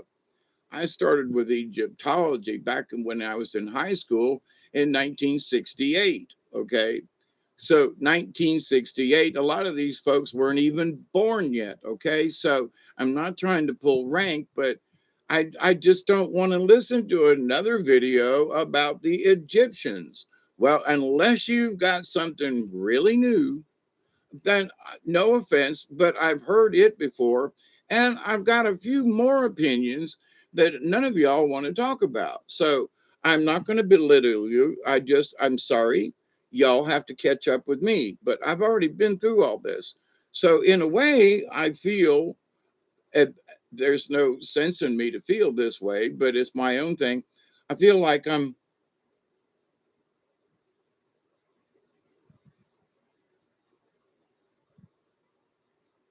hi ho, it's off to work we go. Yep. And the dwarves be singing. Oh, I missed that. What was it? Was it her? I'll just scan back up.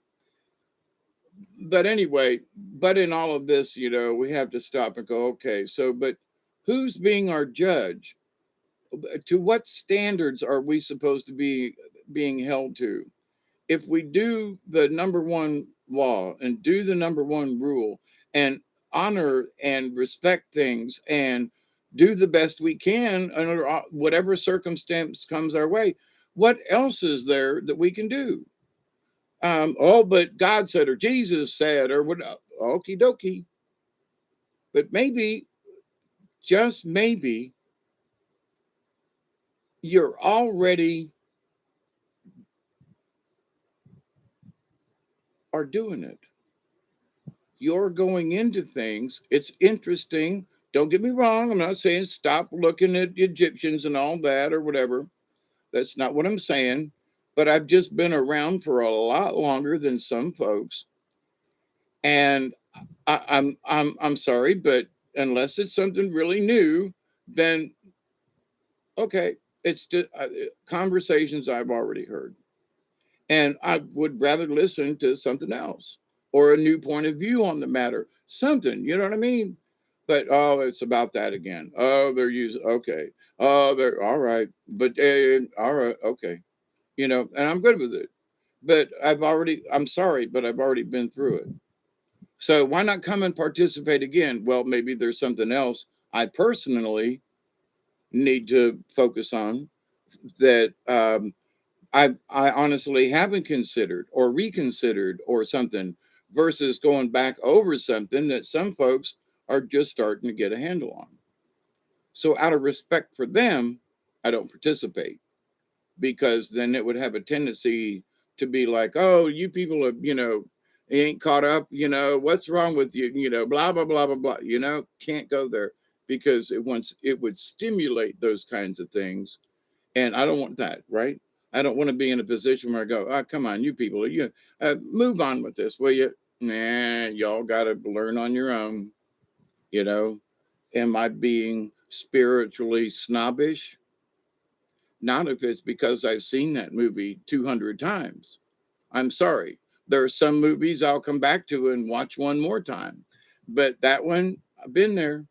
I'm sorry. I love you all. Go ahead, watch the movie. Here's some popcorn. Have a good evening. But if it's a new movie about okay. But if it's a new movie about the same old shit, then eh, unless there's some good 3D or action scenes, then I'm not really interested. You know what I mean? And I don't want to be snobbish. But at the same time, I realize that there are certain things over these last couple of years that I'd like to kind of be involved in. But oh my God, some of these folks are talking about the same shit over and over again. I've already been through this. Let's talk about something new, or at least a new angle, please. So I guess I'm being snobbish. And I honestly, I don't mean to be. But how many times are we going to talk about this? You know, but anyway, so let's kick the record player off, skip and repeat. Yeah, kind of, sort of. It's like that time that I was on acid, and it was around, I don't know, Christmas time one year. I was still in Tampa, and it was just before I moved up here, and we were all so messed up. And it was a 4-track tape player. So it had 4 tracks. It's like an 8-track tape player, but it wasn't automatic. You had to go over, and when the track was over, you had to go push the button, and it would go manually to the next track, where an 8-track would automatically do it, right? So, but anyway, so we're stoned, and we're listening to Lime in the Coconut. Put them both together, and the lime in the coconut, and you feel better. Put the lime in the coconut and drink them both down. Put the lime in the coconut and call the doctor, woke him up and said, Doctor, think there's nothing I can take. I said, Doctor, to relieve this belly ache. He said, put the lime in the coconut and drink them both together. Put the lime in the coconut, and you feel better. After about an hour of that, we were all like struggling, crawling across the floor to hit the button to the next track. And then somebody finally came in, and it was a duplex trailer. There was a wall that separated the two ends, right? And there was a 1-bedroom apartment on each side of this wall. So anyway, they finally come over, and they were stoned and high and everything, and they was banging on the wall, but we couldn't do anything. So they came over and opened up the door and go, "What the fuck's wrong with you people? Or can't you change the track on that?" And they looked at us, and we were all going, "Help us change the track." So it was kind of interesting, but no, we couldn't change the track, and none of us could get up to get to it. But it was one of those moments that was funny as well as being monstrous at the same time. Yeah, 240 is 420. Yeah, I agree. Anytime's a good time, especially after repacking, after hitting it the last time with ashes. So.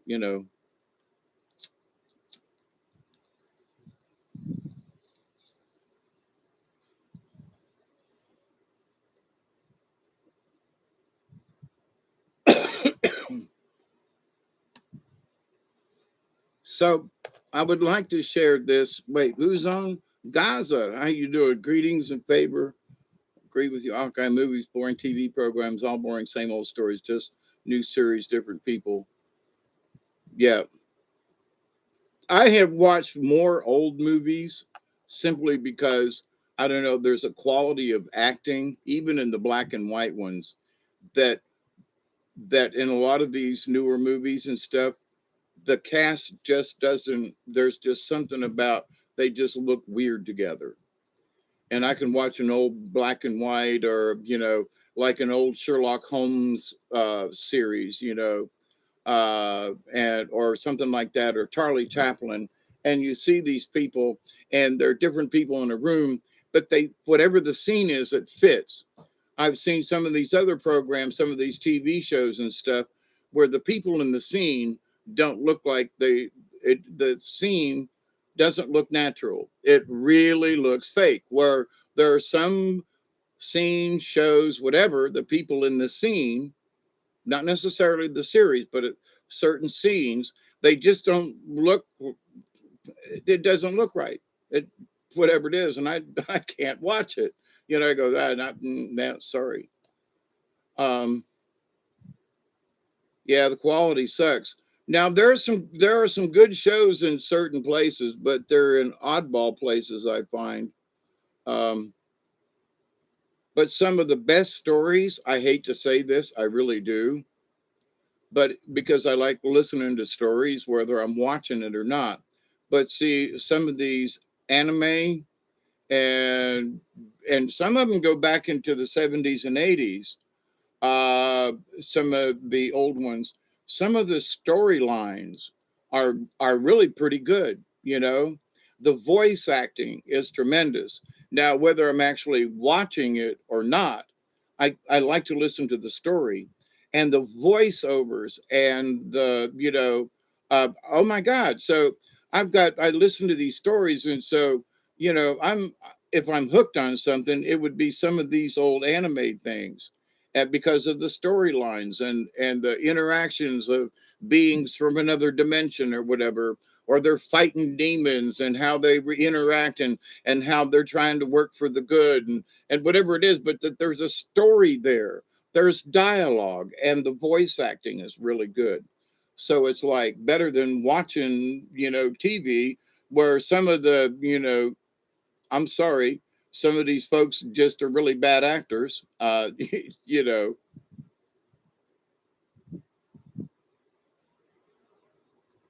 when you looked at a scene, for example, for those of us old folk, when we saw Archie Bunker and Edith and everybody and Meathead and All in the Family, I think that's the name, right? So they looked like they belonged in that set. Those people, and how they acted, no matter how crazy or dumb it was, it seemed okay. But these new shows, there's whatever the chemistry, there's like no chemistry, I guess. I don't know. But then there's some other things. There's like a lot of chemistry. It's really cool. But and some of the new acting and stuff, I don't know. In places, it looks like they're overacting. Maybe it's bad directing. I don't know. But having directed quite a few shows on, live theater, I've had some people that were greenhorns that in certain scenes and whatever have done better than these paid professionals. I'm just saying. That's my humble opinion. But the interesting thing that I saw on on Tubi the other day, and they give you recommendations and whatever. So I was flipping through, looking for something. It was raining outside, and I'm doing stuff, and I want to hear a good story, right? I don't have to watch it, but I want a good story. So that's where I was listening to some of these, war documentaries. I didn't have to watch it, but I could listen to it while I'm looking for stuff to throw away and clean up the house, right? So, and if something interested me, I could come in and watch it and pause it and go back and watch it, but otherwise I was listening. So, but I'm realizing during this is like, man, there's really nothing out there that is like, like really groovy to really want to tune into for me. Am I being a snob in that? Or I've tried to watch some stuff, and what may have been funny, 10 years ago ain't funny to me now. And it's like, come on, damn it, make me laugh. My father got a major for bad language in movies, but can watch cowboys kill all the damn day long. Yep, I understand. And Indians, kill them Indians. But here's another interesting thing, though, and because I like an old cowboy movie too. In some of them old cowboy movies, some of them cowboys and some of them train masters and stuff like that, it was interesting how there were some of them folks that stood up for the Indian. I mean, they were like, hey, look, not all Indians are bad. I mean, even Wyatt Earp was like, had known a couple of chiefs and was known to like, hey, let's not fight about this. But if y'all come over here and it's my duty and all this stuff, but, hey, let's talk. But now, that was the old 50s, early 60s version of Wyatt Earp. But I look back on some of that stuff, and there are historical facts that these people weren't always about killing, but there were those who literally took scalps and ears uh, for the Indians. And the reason that they got that was that government and other agencies were paying them. And the only way they could prove that they had killed an Indian to get the bounty was to scalp them. So when the Indians started scalping the white people got all upset about how the natives were the ones who started it. And that ain't true, you see. So the natives started scalping because of what the white man did to them. And was it right? No, but there are those people who just want to kill. You know, you're just there. Are people would that killed all the buffalo and that did all that. So been there, done that. So, but in this idea of spirituality, so there are people. Well, how much of this wisdom and power in your spiritual life do you think you have to have? If you just hush up and sit and listen to the silence and understand and believe. Now, for those folks who like to kill things and go out. Now, I'm not talking about those folks who hunt. Hey, Mary, did I say hey earlier?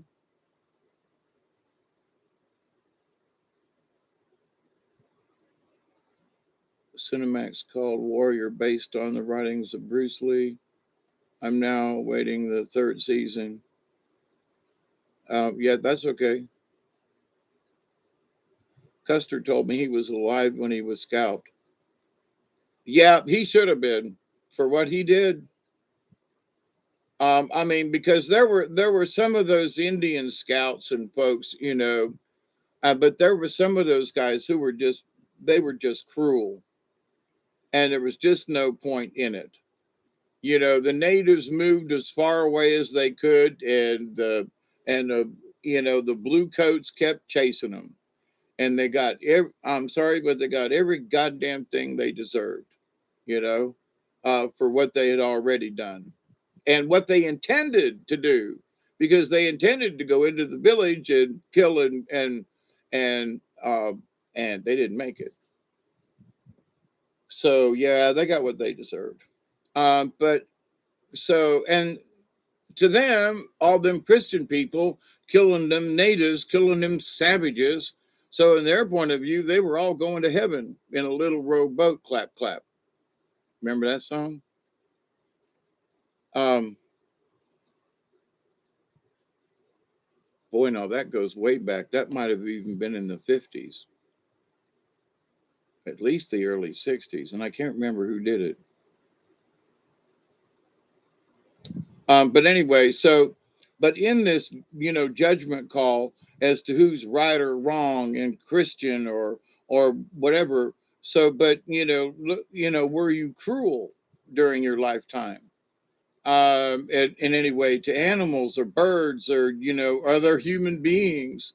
Um, but with that thought though, so just look at other people if you got to look at other characters or whether they're movies or not. But okay, so let's look at Custer. Were you on Custer's side?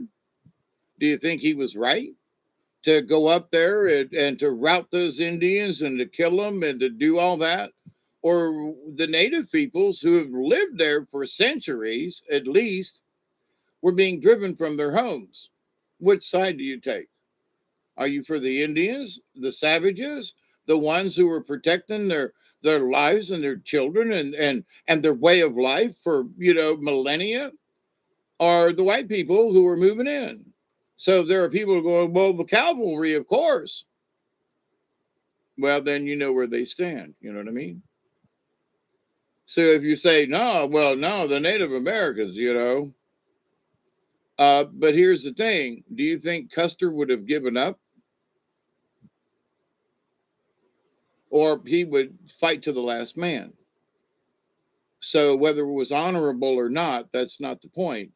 The point is that to the natives, they might have said, "Hey, okay," but whereas the cussedness and the arrogance of Custer, and some of the other battles and things that he did, his arrogance, and it was like, I just think he got what he got.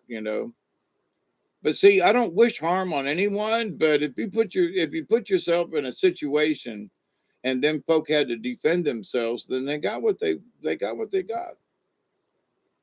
But in life, though, so am I a Custer or am I a crazy horse or Sitting Bull? You know, am I the Native American who will fight for the right to be free, or am I Custer or some of these other generals who went to always, were always after the Indians? So what side of the equation are you on? Well, what does that matter? Because it matters, because that war's still going on, subtly, but it's still going on. So are you on the native side, who are for protecting the earth and that we just live here and that kind of sort of philosophy? Or do you say, no, we can do what the fuck we want? We're going to put a pipeline through here and screw anybody and everybody. We're going to do what we want to do, and here we go. And that's that. Quit yakking. No, I think the biggest thing is that, can you put the pipeline in? Have you taken the proper precautions so that there isn't a leak? It's not so much the pipe itself, it's that, he was raised to be a heartless conqueror. Yeah, he didn't have a choice. There are some folks that, that's sort of like their karma. Like being born with a particular essence, and that, it's if that essence is that you're going to be a lizard, it's hard not to be a lizard. I mean, you could be a good lizard, but you're still going to be a lizard no matter how you try to get away from it. But there are some folks, who were, have an angel type essence, if you will, and they end up being, weasels. They end up betraying their own kind and others. So it's what you choose to be after you're born. And I've had a lot of choices not to be what I am now. And I've not only had to give in to it, but I had to understand on my own level. Remember, I was going to say dummy just then, see, but I stopped. So this word thing that goes back to the last, the first hour, is that so, but in that I learned is like, well, there's a lesson here. And okay, so it's not that I gave in to what my, uh,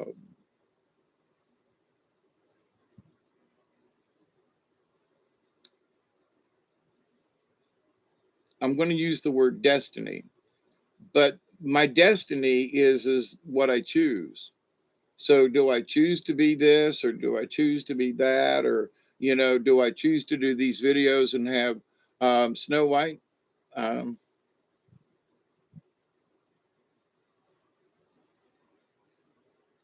yeah, there have been people like that have been picked over time, Miss Pearl. That's interesting. But with that said, though, so that for me, I tried to not necessarily be evil, but to ignore my path. And there were times I'd break out of it. And I mean, I was always still spiritual. I still kept this place. I still knew the value of the woods and water and all these. So I've always been the Boy Scout. I've always had that heart, and I've always been Native American at heart because of my closeness with Boy Scouts and how I and all. So my heart has always been with nature and with certain things that had nothing to do with mankind in a lot of ways. So I had to go live in the industrial age with other people, but then I got to come home to the swamp. So other people, they, oh, I'll move to the mountains, I'll do this. Yeah, okay. I have lived down here as a pioneer. I am still homesteading this place, because things keep changing and my age and my abilities and so forth. So, but I'm still homesteading. People was like, well, you just don't always like the homestead. I'm still doing it, when the lights go out and then my pump goes down, I can throw a bucket down a hole and get water. Not many people can say that. So, but to the point though, we've got plenty of water this year. But to the point though, it's like folks want to judge other folks when they're not even comfortable with who they are. And one of the first things is that some of the things that they say, because they say them, it's unnatural, and you got to scratch your head and go, um, what's this person trying to, it seems like they're trying to judge me. Well, have you done this? Well, if you haven't done that, then you just don't know what you're, okay. Well, about about them Atlanteans and all the things. And what about them? Well, I've read as much as, anybody come up with anything new yet? No. I was watching something again today. It was about different places, and one of the places was Atlantis, and it was like what Homer and Plato and all them folks wrote about, and that it's off the coast of Portugal or off the coast of Africa, right there, just outside the Pillars of Hercules, which is the uh, Gibraltar Straits of Gibraltar, right? So it's like, well, but yeah, but oh, there's evidence, and no, it was over here, and no, it was over there, and oh, the Atlanteans meant this, and oh, the Atlanteans meant that. Oh, and somebody had a vision, and they talked about that, and so they know about the Atlanteans. I'm sorry, but not freaking one of you know about it. You may think you've got information. It's been a while. We don't know. All of this is hypothesis, hyperbole, hype, and whatever. Maybe it's clicks.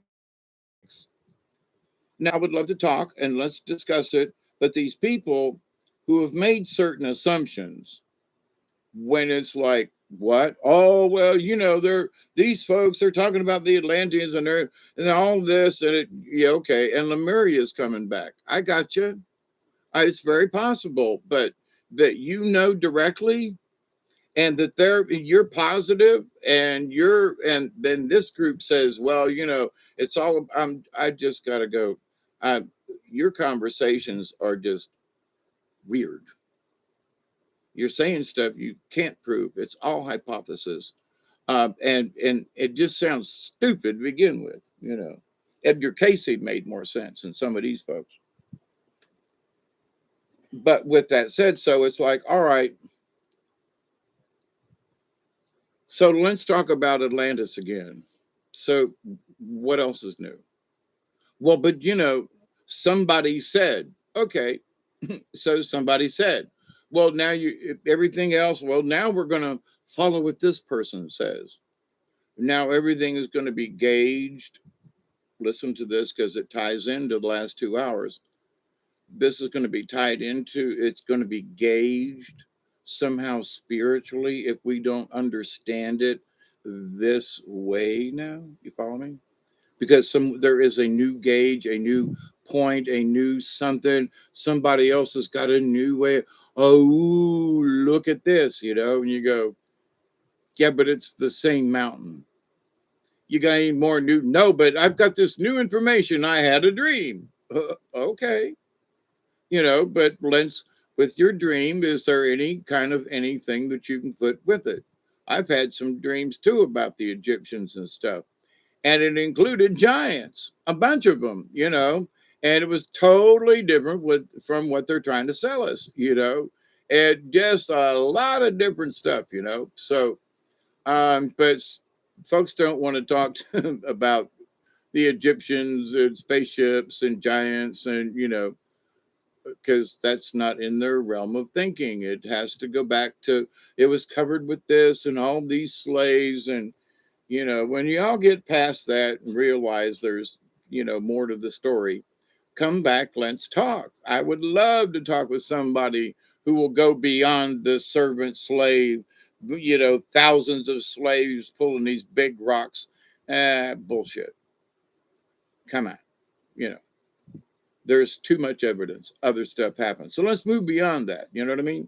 So let's have other discussions about, so where are the bones of these guys and what did they do? And ultimately, with this, all the, what are the other, well, there was somebody buried or no, there wasn't. Oh, there was something. No, let's discuss, the alignment. Now, here's the thing.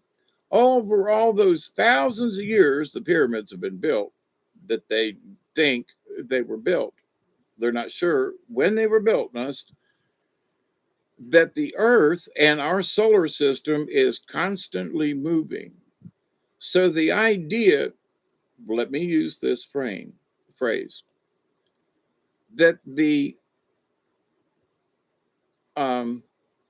pyramids line up perfectly, one word, or exactly like Orion or something or something. Okay.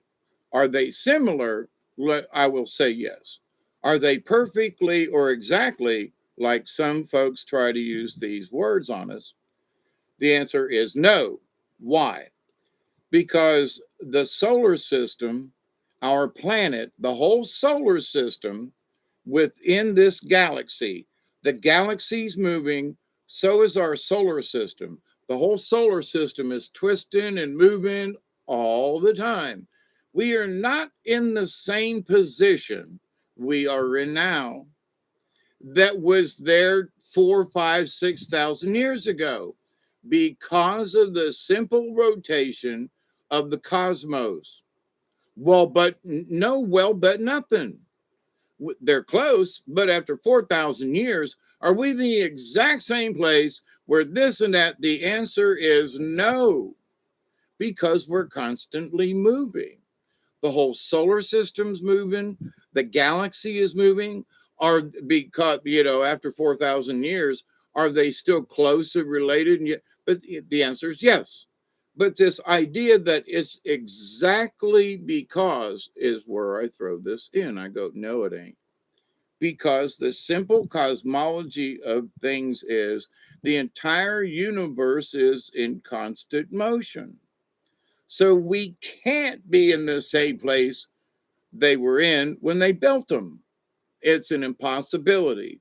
So let's move forward with that. But they want to say that it was exactly like it was back then. And the answer is an absolute no. Was it similar? Yes. Was it exactly like because if you listen to their rhetoric, they're trying to say there is no fluctuation in what they're saying. This is what they did. Not this might be what they were doing because they don't know. There are similarities. I would absolutely agree. But that these things absolutely, positively, without a doubt, 100%, they lined up. You listen to some of these people, and I just want to slap them. I go, that's false right there, because the universe is always moving. We don't really know what the skies looked like back then. We can only assume, you know, what that because of the similarities and the years of people looking at the sky. But do we know? The answer is no. No. I look at the sky one night and Jupiter is way low in the sky. Tonight I go out and I look at Jupiter and it's about 10 degrees higher in the sky than it was well, it was before the storm hit. So Saturday night, Sunday, before the clouds really moved in. And so by looking at tonight, I'm going, wow, that was a change, and Jupiter's a lot higher in the sky and the moon's a lot lower. So that was weird. But so anyway, so things are moving all the time. Even here, my own observations looking out my own back door. So this idea that this thing was exactly like that when they did it, blah, blah, blah. You just have to put that to rest and go, no. Could it be similar? Yeah. Or are there similarities? Yes. But they're trying to put that they know positively what they meant. And the answer is no. We got no. But it wasn't no. Sorry. You're not giving everybody enough science and basic cosmology information, you're skipping it for your own narrative. Let's be honest about what you're talking about. I agree with you up to a point. Yes, there are these similarities, but what they're doing and all this other kind of stuff, and okay. I would much more believe that the pyramids, because of some of the alignments of things on Mars, that there was definitely, if you want to use a term, sort of like a telegraph or, a link, internet, something that was like, let's say it, instead of a phone line back in the day when we had party lines. Hey, Deborah, how are you? Um, that the pyramids could have been an energy transfer. It could have been that it was a jump room to to Mars or to another planet if it dialed up just right, or you were facing in the right direction, or whatever the basic components were. I'm sure there were some alignment things. He at least had to be pointed in the right direction. You know what I mean? You can't be facing away from Mars and expect to get there. You got to be at least facing Mars. I'm just saying. So, but it could have been, but there are a lot of things about while there's flashing going on outside. That's strange. There's been a lot of spiritual activity around. I have been kind of remiss in, I don't want to bother them, but I've been curious to take some pictures with my camera and see if there's any orbs and things around. But there's been some oddities in the air around lately. Just strange. Hi, how are you? Looking out my back door. I was thinking that, Pearl, actually, when I was saying it, just got back from Illinois. Locked the front door. Oh boy. Got to sit down and take a rest on the porch. Imagination sets in. Pretty soon I'm singing. Do, look it out my back door. There's a giant doing cartwheels. Statue wearing high heels. Look at all those happy creatures dancing on the lawn.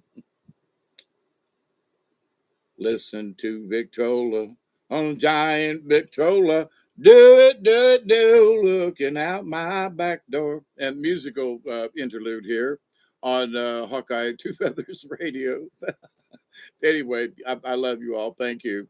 But anyway, yeah, I had that song playing through my head, Pearl, earlier when I said that.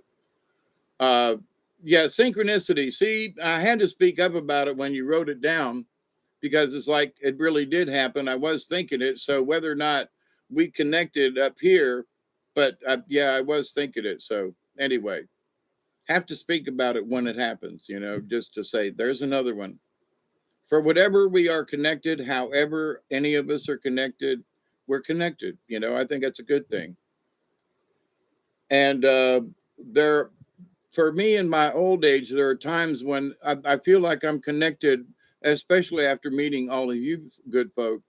I'm connected more with other people now. And it's almost like there are times when I'm wondering if I'm actually thinking in my own mind, in that it's not so much that I'm hearing other voices, but I'm kind of sensing other feelings. That's a weird way to put it, ain't it? Y'all help me out with this one.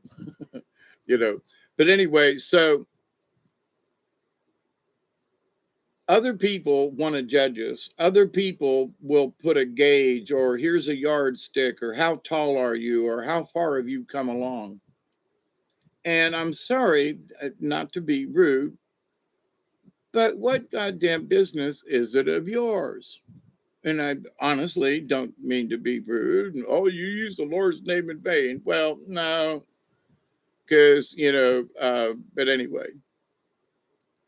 But the idea that what business is it of yours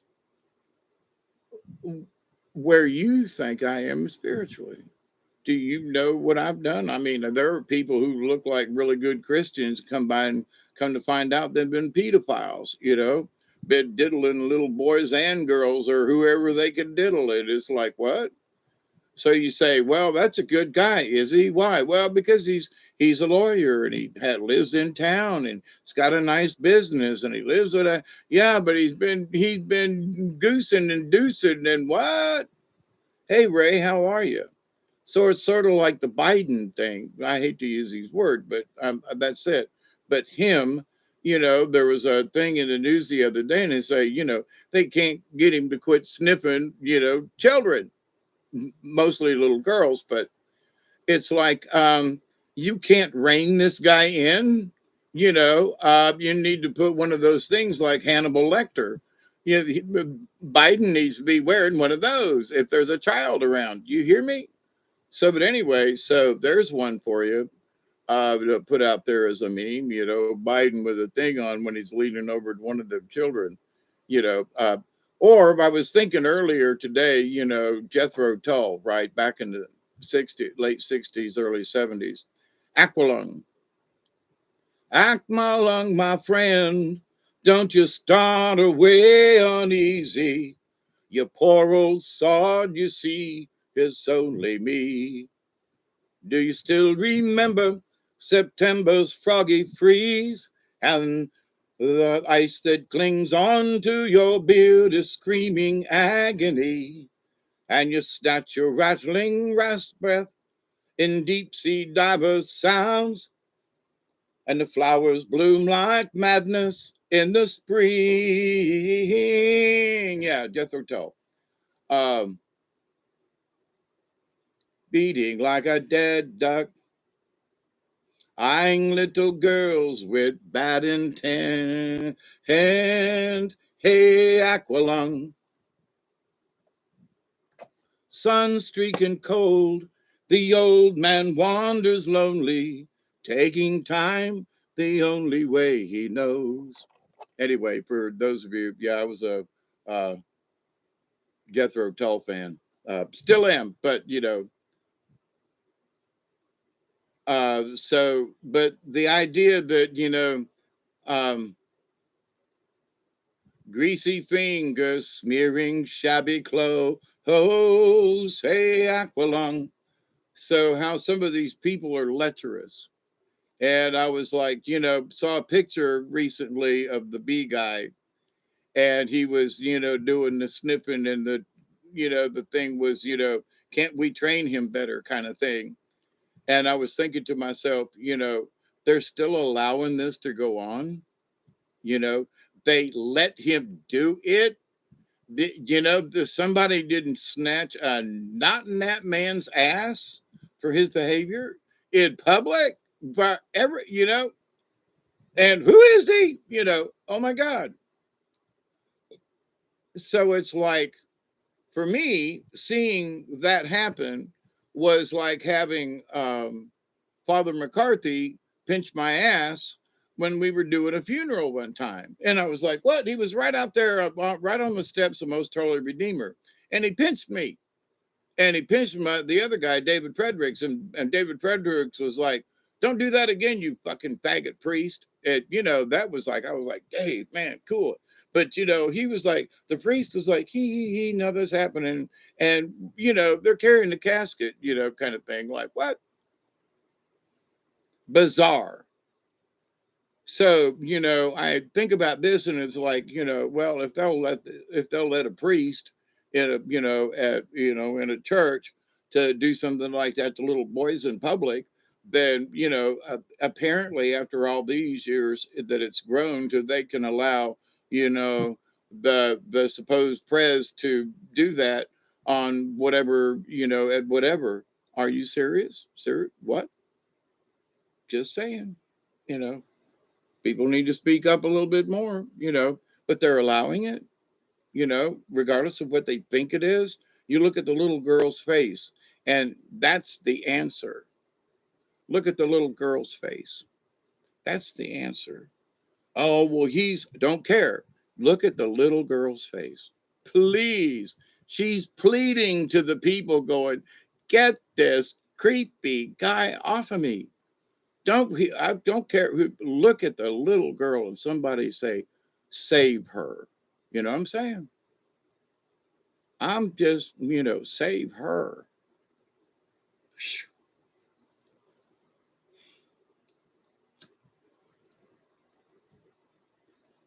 So, to my point, he's a Catholic.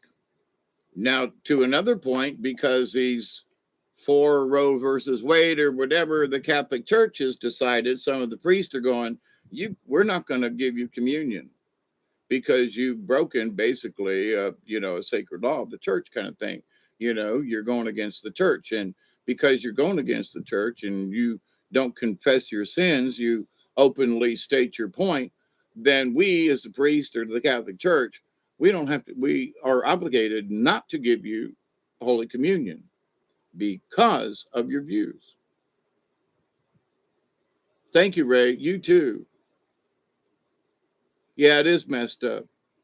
So, but to the point though, these kinds of things, we should ask people, hey, do you notice that? Would you let somebody do that to your child? What do you think that little girl was thinking? You don't have to bring up whether he was right or wrong. Bring up the question to your friends and neighbors, if you will, as to what you think the little girl was thinking when that was going on. She knew what the creep factor was, right? So, but to the point, though, we need to continue to discuss this and to our friends and neighbors and go, what do you think that little girl felt like in that picture right there? You know, forget the other guy. What do you think? Because if you focus on what the little girl felt, they want to hang me. They want to hang whoever it is that's doing it to her. You know what I'm saying? So there is more public outrage if you focus on the girl and not on the behavior of the other person. You see what I'm saying? Focus on what that little girl. Focus on what happened to that little girl. Did something happen to that little girl after that? Because there have been notions that they will present these children in public, and later on, these children disappear. So where did that little girl go? I mean, I want to know, did she make it out? Was it somebody's, or was it some child that was brought in to be able to like, for him to do his business? And because he said in later, I will see you later. He's been overheard saying that to one young lady or two young ladies. I think there were two. He was overheard by the mic saying, I will see you later. Now, what does he mean by that? And so, is he a part of the is he a part of the pedo ring? And these are children being brought in as part of this. And we need to honestly ask that question because, in a lot of ways, to me, it's being paraded right in front of us. And I think somebody should look into it. But who's looking out for the little girl? Whose daughter is she? If I was the father, I'd be over there wanting to, whether whoever this guy was, I'd be wanting to snatch him up my own damn self. So is this an orphan? Is this somebody,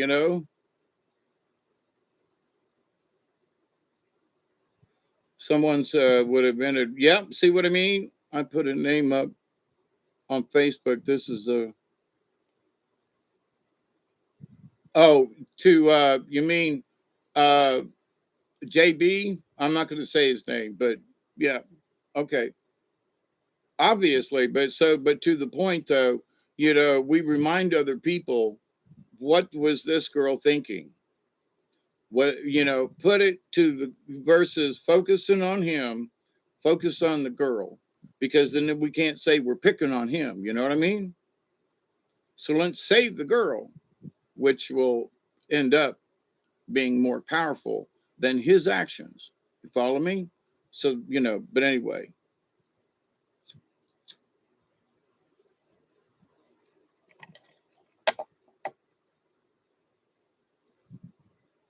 But to the point of this though,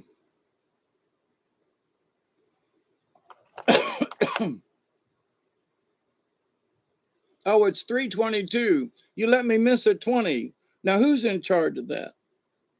Been sitting here waiting. 3:22. I don't know, but I'm just saying as a conversation, how many folks are worried about the girl? How many folks are looking at it from her cringe versus, I know his behavior, but I'm just saying. So where everybody else is picking on her, I mean, picking on him or his behavior, let's make sure that we don't leave out the girl. What was she feeling? You know, because I know how I felt when things were happening to me, creepy, right? And you don't feel like there's any way out, and it's really bad.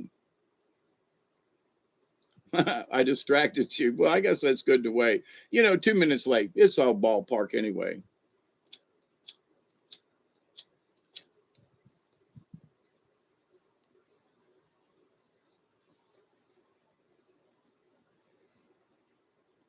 So, but to the point of, and still on track after 2 hours and 40 minutes with this particular subject, and not to be boring, but see, this is still tied into my original subject in that what's acceptable and by whose standards.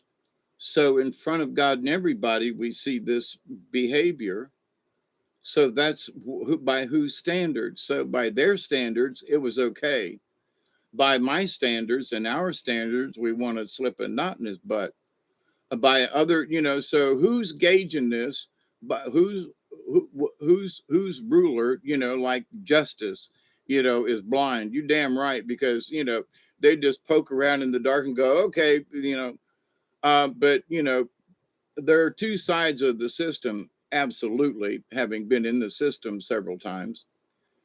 But this idea though that um, these people want to judge us. They are using their ruler. And when you look at them, you go, I don't want to be judged by whatever ruler in whatever way you want to use it on me, kind of thing.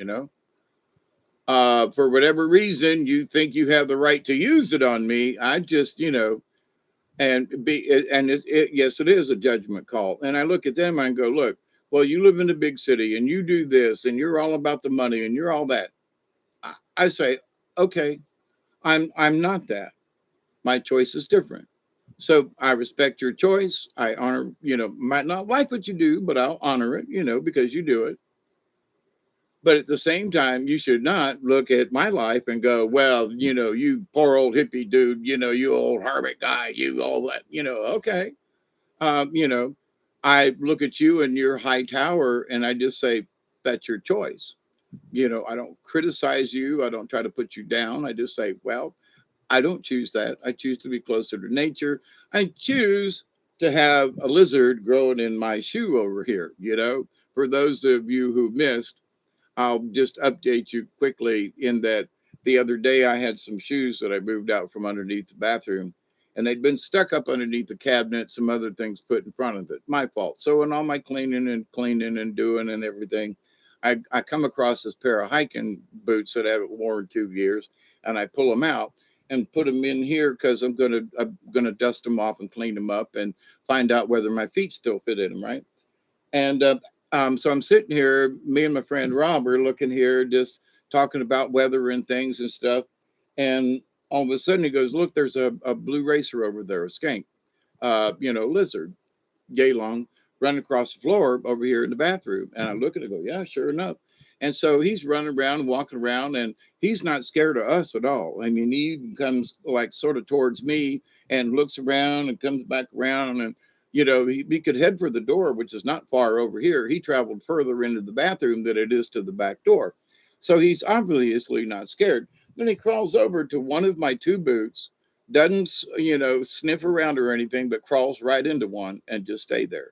Now, I haven't seen him come out yet, so I've been tempted to go over and dump out the shoe to see if the lizard's still in there. But to my point, though, that how I live and what I accept as natural to somebody else. Oh my God, there's a lizard. Yeah, I have frogs that hop across my floor, and I have had the bad incidents of stepping on them in the middle of the night. But I've learned that if it starts to feel squishy when I put my foot down, I've learned to kind of roll to one side and go, oh, there's a frog, and back off. So But anyway, so with all of that said, all of this is connected because those folks want to judge us. And it's all about expectations. So their expectations of who we should be and what we should become. If we're just good individuals, we follow the one rule of do no harm. We do our best to support ourselves, our families, and help out where we can. If somebody has a job and they can make $1 million, well, more power to them. But if they're greedy about it and want to make another million, and they're living off the poor folk, then is that person being good? Well, I give to the church. Okay, what percentage of your salary? How much do you actually need to live on? I mean, there are times when I have lent money and given money to people without any expectation of getting it back, and sometimes it comes back and sometimes it doesn't. But there are times when people have given me money to help me out of situations I can't I can't expect to get it back. It's kind of sort of a yin yang kind of thing. Now, if somebody says, loan me $20, that's different. But if somebody says, man, I need some money, and and I volunteer, that's different. Okay. But to the point though, in all of this, it's intent. Who's judging whom? Who's going to heaven first? The millionaire, or some poor schmuck like me? Well, my idea of heaven is not the pearly gates. I will not go to a gated community. When my idea of heaven is being able to fly through the universe and experience different things on different worlds and different realms. I mean, how cool is that, right? But this idea of going to a gated community to sit on a cloud for the rest of eternity is just freaking boring. I don't want that. That's not in. I'm an adventurer. My spirit will continue to be an adventurer. Previous events and future events. I'm an adventurer.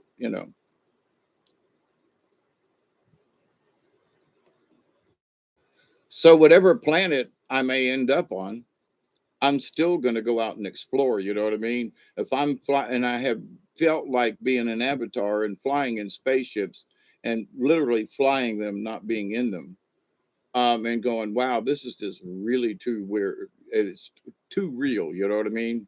It's not like a video game because I haven't played any kind of those games in a long time. And it's like not like any movie I've ever been in. It felt real. And in fact, I was interrupted when I had to go pee.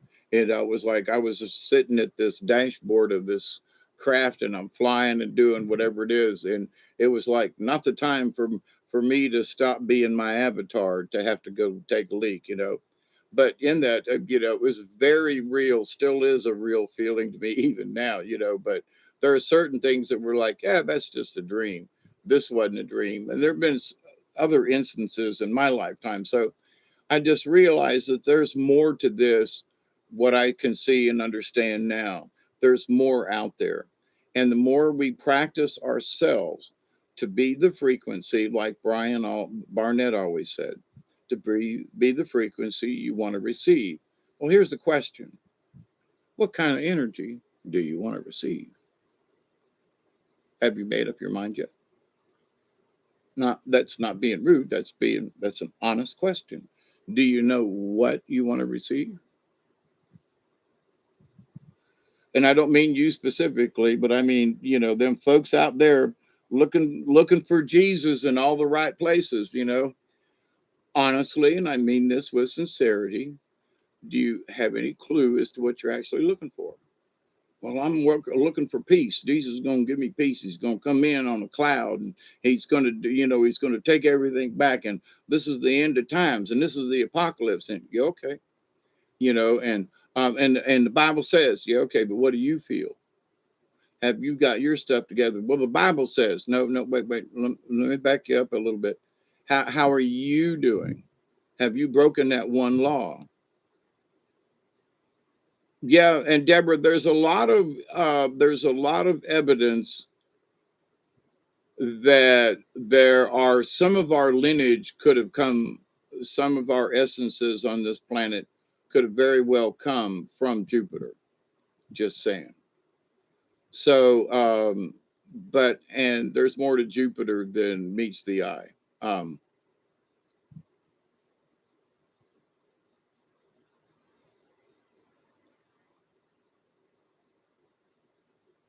Navigating life best you can. Yeah, that's the best that we all can do. And here's the thing, you know, somebody says, well, what are you doing for world society, or how are you changing the world?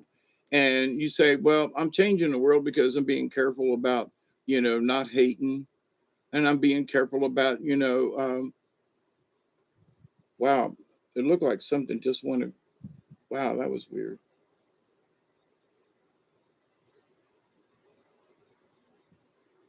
I swear there's somebody else in this room. You don't feel bad, but it feels like there's somebody else in here tonight. That's for sure.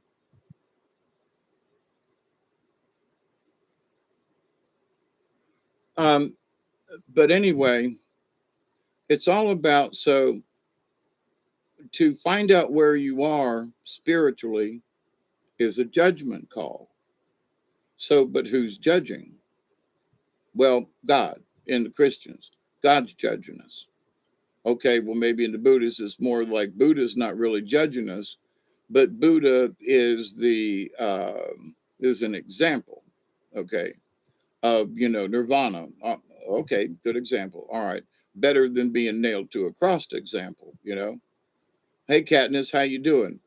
So this idea of what is right or wrong is by someone else's observations, someone else's gauging through whatever society or morals or mores they've grown up with. You know, if you've grown up being a cannibal, then you're, you know, that's what you grew up. If you grown up being a vegetarian, then you grew up that way. And so, but that affects how you act in the rest of the world when you act in the rest of the world or react to the rest of the world. So all of these things used to be regional, right? There was a tribe that did this and they didn't mess with anybody. Now everybody knows everybody everywhere, all over the place. So there's a lot of things we need to learn to accept. And there are a lot of things we need to say, hey, look, most of us don't act like that. And we're going to ask you nicely to modify your behavior. Now, if you hold a gun to their head and say, do it like this, that's only going to create animosity. But anyway, so, but somebody, if I'm looking at somebody else's life, I look at what they've done or what they talk about. And when I see them repeating the same things with no new twist or understandings or updates or whatever, I'll talk about Atlantis, but let's look at a different point of view. Let's talk about the Egyptians. Okay, what else, you know what I'm saying? But I'm just hearing the same stuff. And some stuff is just so cockamamie, cockeyed. I go, really? You even want to listen to this person? I'm sorry. That's just nonsense. Practically speaking, what they're saying is nonsense. I mean, they're really reaching to try to get a different point of view. You know, tell me that aliens built the pyramids. I would believe it more than this idea. Well, you know, there was all these people with all these things, and it go with, you know, with copper, you know, hammers and chisels and stuff. They did this, you know, perfectly straight, perfect corners, you know, cuts with tool marks in the rock that they did it with. Oh, come on, get over it. You know, come on, grow up. We've got to move forward with this, you know. So, but they want to continue to make us believe that it was a bunch of slaves and they had no technology and all that. That's just nonsense. We must move on. So, but there are so many of these things that those folks who just want to insist that no, it really happened like this. Please, you know, can we move on? No, it happened like this. Come on, look at the evidence. No, really, it worked. Not okay. I love you, but I cannot listen to you anymore. I can't, you know, I'm sorry, but you know, unless we can take this and say, okay, I wonder what kind of machine that made this internal cut on an internal corner that's damn near impossible to do, even with a CNC machine, especially into hard rock that turns it absolutely smooth and flat. I want to know how they did it. As a machinist and a metal worker, I want to know what kind of tool they used because it was really cool, really slick, and did a really good job. I want to know how they did it.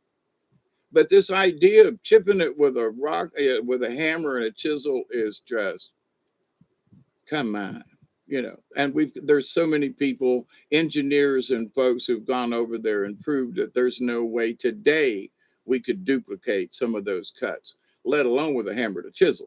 But come on. So we need to move beyond this old stuff and go beyond it, with so many things. So the people who are stuck in the Bible, I love them. I've got many relatives who still read the Bible, believe, and all that kind of stuff. Okie dokie. But they're talking about, well, Daniel and this one and the Old Testament. Okay, if you're going to talk to me about the Old Testament, then just leave me out of the discussion. Well, but why? And I said, because it's the Old Testament.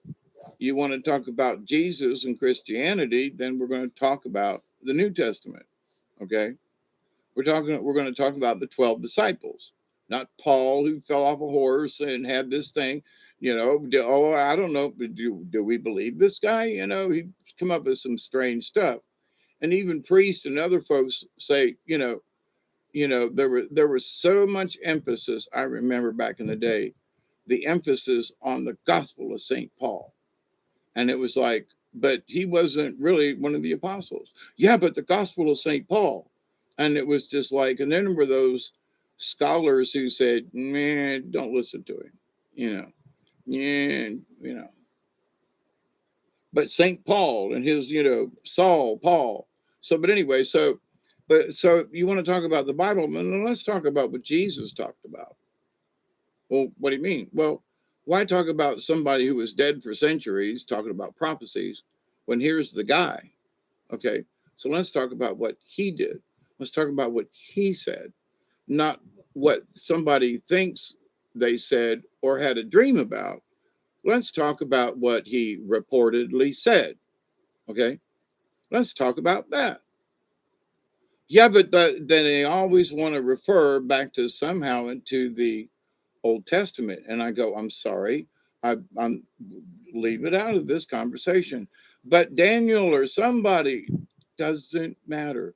But Moses, don't care. If you believe in Christianity that he is the Savior, he saved us from all sin, then none of us need to get baptized. Let's just put that in the book. So he saved us from our sins, past and present and to come. Okay. You believe that? Yeah. Well, then why are we baptized for original sin? Have you ever thought about that? Well, no. Okay. So, but this Christ behavior. Okay. So what was he about? It wasn't about possessions. Okay. And it wasn't about this. But at the same time, when the apostles and the fishermen needed fish, he said, calm the seas, and they went out, they threw out their nets and brought in this huge load. There were people who were hungry, the baskets of the loaves and the fishes, somehow he miraculously, don't know how he did it, but he miraculously came up with more food. And at the end of it, they collected more food than they had started with originally. So that was a pretty cool trick. And I don't mean that disrespectfully. Okay. I mean, that was a pretty cool trick. So, but why should we talk about stuff in the Bible that happened before him if you're going to be a Christian? So let's be Christ-like. So let's see if we can help multiply feeding people. Okay. So what are the examples that he showed us? That being kind to one another. He would come up to people and say, "Peace be upon you." And so that's how he greeted people. So in a way, what better way can I, even to this day, peace be upon you. What a greeting. It's kind of hard to, hi, how are you? Okay, but peace be upon you. That's like, wow.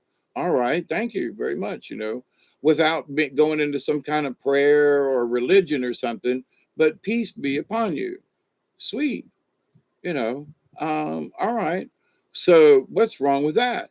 So let's talk about these basic things that are Christ-like that we can all do and that we can do them every day.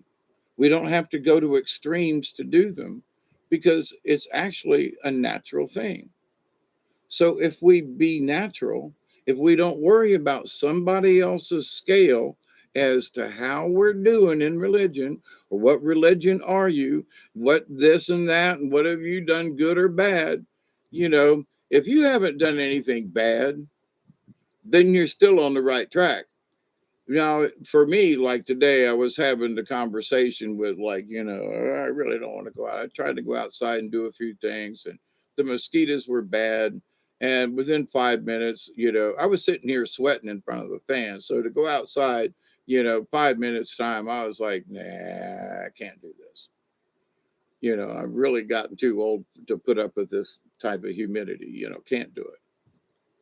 So, but I've salvaged the day and that I got a couple of other smaller things done. I'm sitting here having this conversation with y'all after meditating on it for a couple of days and wanting to have this conversation. So, but in this understanding of, there are a lot of people who are honest to God, they're trying too hard. They're going back over older information, thinking that somehow they're going to be inspired, or maybe that they missed it something the first time, or whatever it is. And I think some of these folks just need, as some of the cards that I've pulled before have said, some of these folks, and I've begged some of these folks to just sit still, shut up.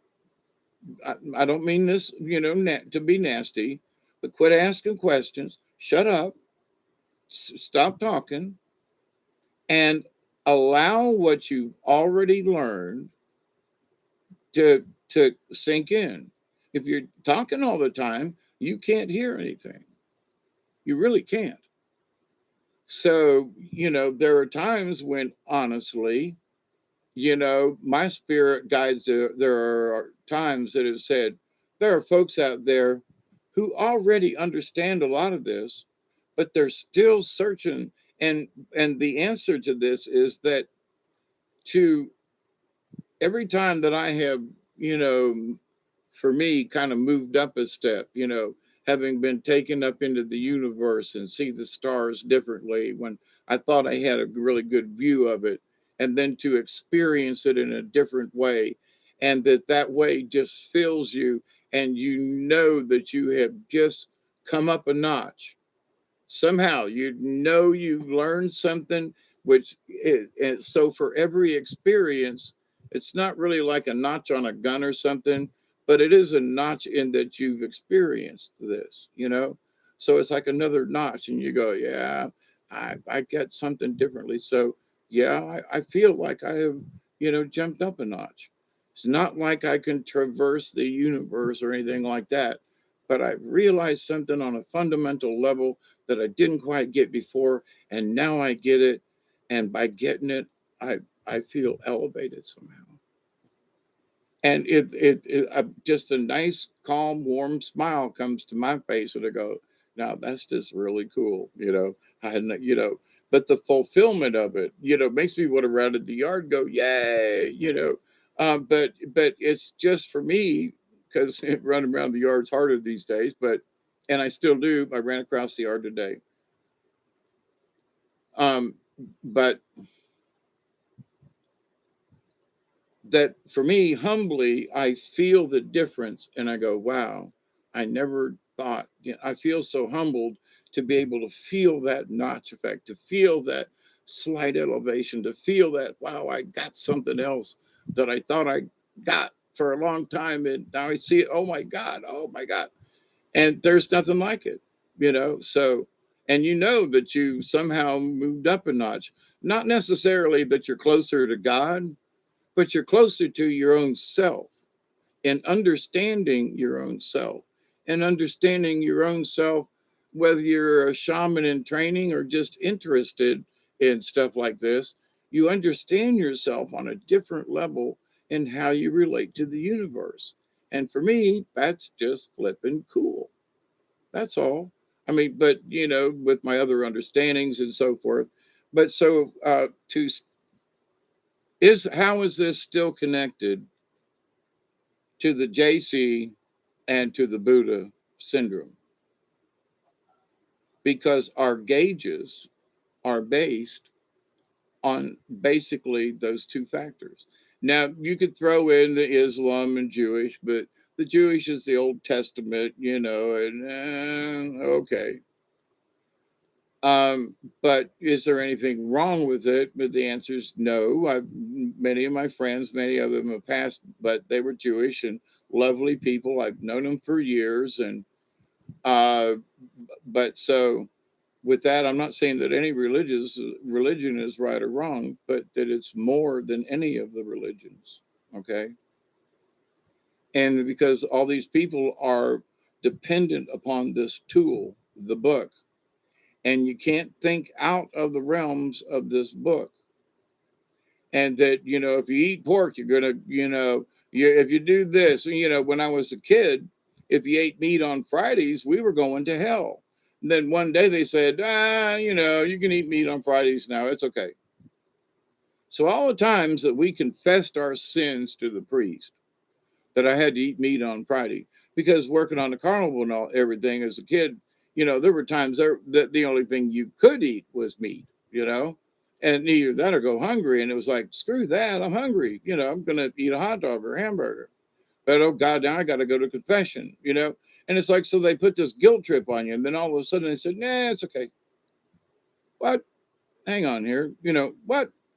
So this, who do you believe and who's so? It's by their rules, it's by their standards.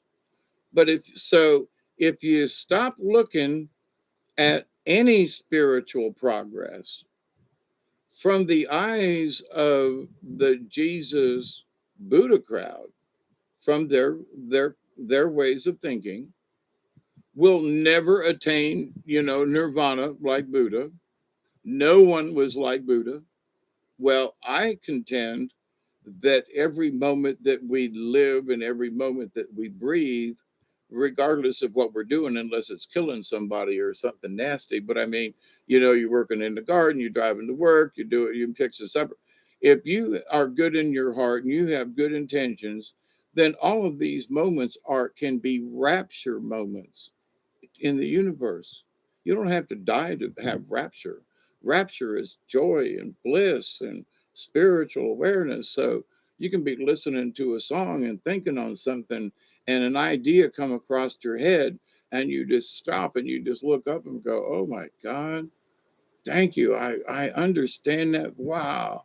Holy crap. And it's a holy crap moment for whatever it may be. And so by being open, so that's the natural thing. That's how information comes into us. But does it fit anyone else's guidelines? Well, we have to think in terms of nature. That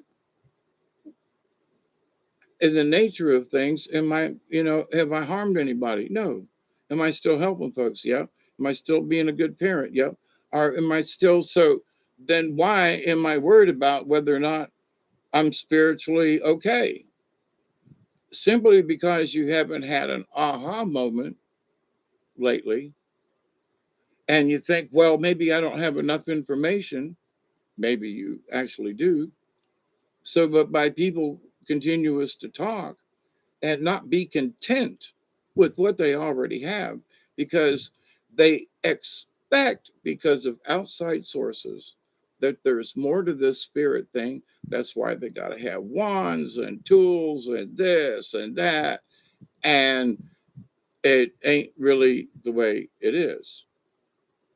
When you learn and accept the nature and natural order of things, you realize that those are just constructs of somebody else, and you allow it to come into you. You believe, I went through this. I can tell you So, but this idea, when you understand that, oh my God, I can use these things, but if you understand your connection to the universe, that's always there, and that once you accept it 100.1%, you just have to believe it. Believe, believe, believe, believe.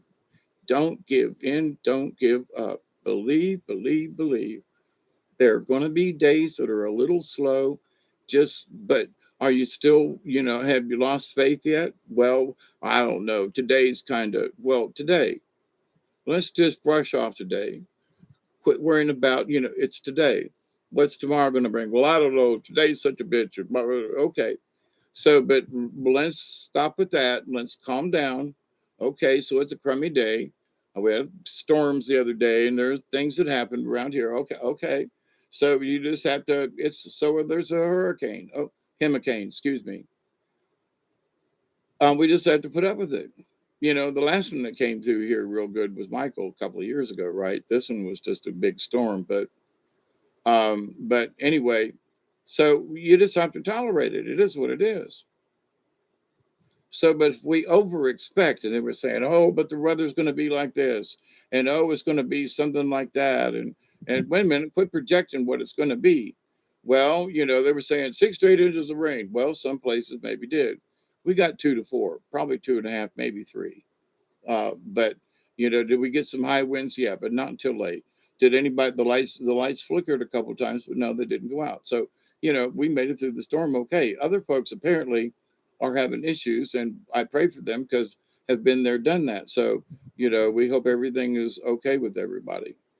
But in this, it's for those folks who want to gauge us spiritually. Don't pay attention to them. Honest to goodness, don't pay any attention to them. Now, if you're having a conversation about, if somebody sits down with me and they would say, well, what do you understand about this, Hawkeye? Or can you explain something to me about that? Or I've always wondered about this. So if I have to have that conversation, whatever it is, then that's just one thing they don't understand, which is fine. As a teacher and as an elder, that's why I'm here. But it also, if the question is such that it goes way back to certain basic understandings of the nature of things, like somebody was never a Boy Scout, for example. So they've never really camped out. They've never really, so, well, I wasn't a Boy Scout, didn't do that. Okay, well, then that right there is, I've always been close to nature. I like to hike, but I was never a Boy Scout. Where'd you grow up? Well, in an apartment building. Okay. Well, what kind of thing? Okay. So, with these simple questions, you can assess, not determine, because their background does have to do with what they've learned. Okay. Have you ever climbed a mountain? Nope. But I walked around one time. Okay. So, let's not give them a rope and say, go up there, right? So, but this person might learn how to do it, but they've not had the experience or the skill taught to them. Okay. And they might turn out to be an excellent climber or just, but to the point though, you have to be able to determine. So, do you understand this about certain things spiritually? It depends on what their question is to me, right? So I say, okay, well, it's like this. Well, then I look and go, well, you don't even understand how all things are connected. For example, well, what do you mean? Well, they're looking for the Holy Grail. And, well, I took mushrooms one time and I spoke to God and He showed me this, and I'm like, okay. And I'm really into Indians and all this, okay. And I'm really into blah blah blah. Okay, so what are you expecting out of this? Well, I know I got this road, and I'm making this up, okay, this situation, but I have met people. So this making this up as a combination of 20 people over the years, but to the point that, whatever the question is, they, and so they expect me. So, but when I look at them and sometimes they could be my age, but they don't understand anything at all. I mean, the connection, the blah, blah, and, well, what do you think about this? And just certain questions. And I go, well, I don't know. Well, what's this about? And it doesn't mean that they're Bad people. Good night, David. Thanks for hanging out and glad you're back. Yeah, safe travels for everybody, actually. But yeah, sweet dreams. Don't let the bed bugs bite. And I'm going to get out of here soon too, because I've been at this for almost 4.5 hours.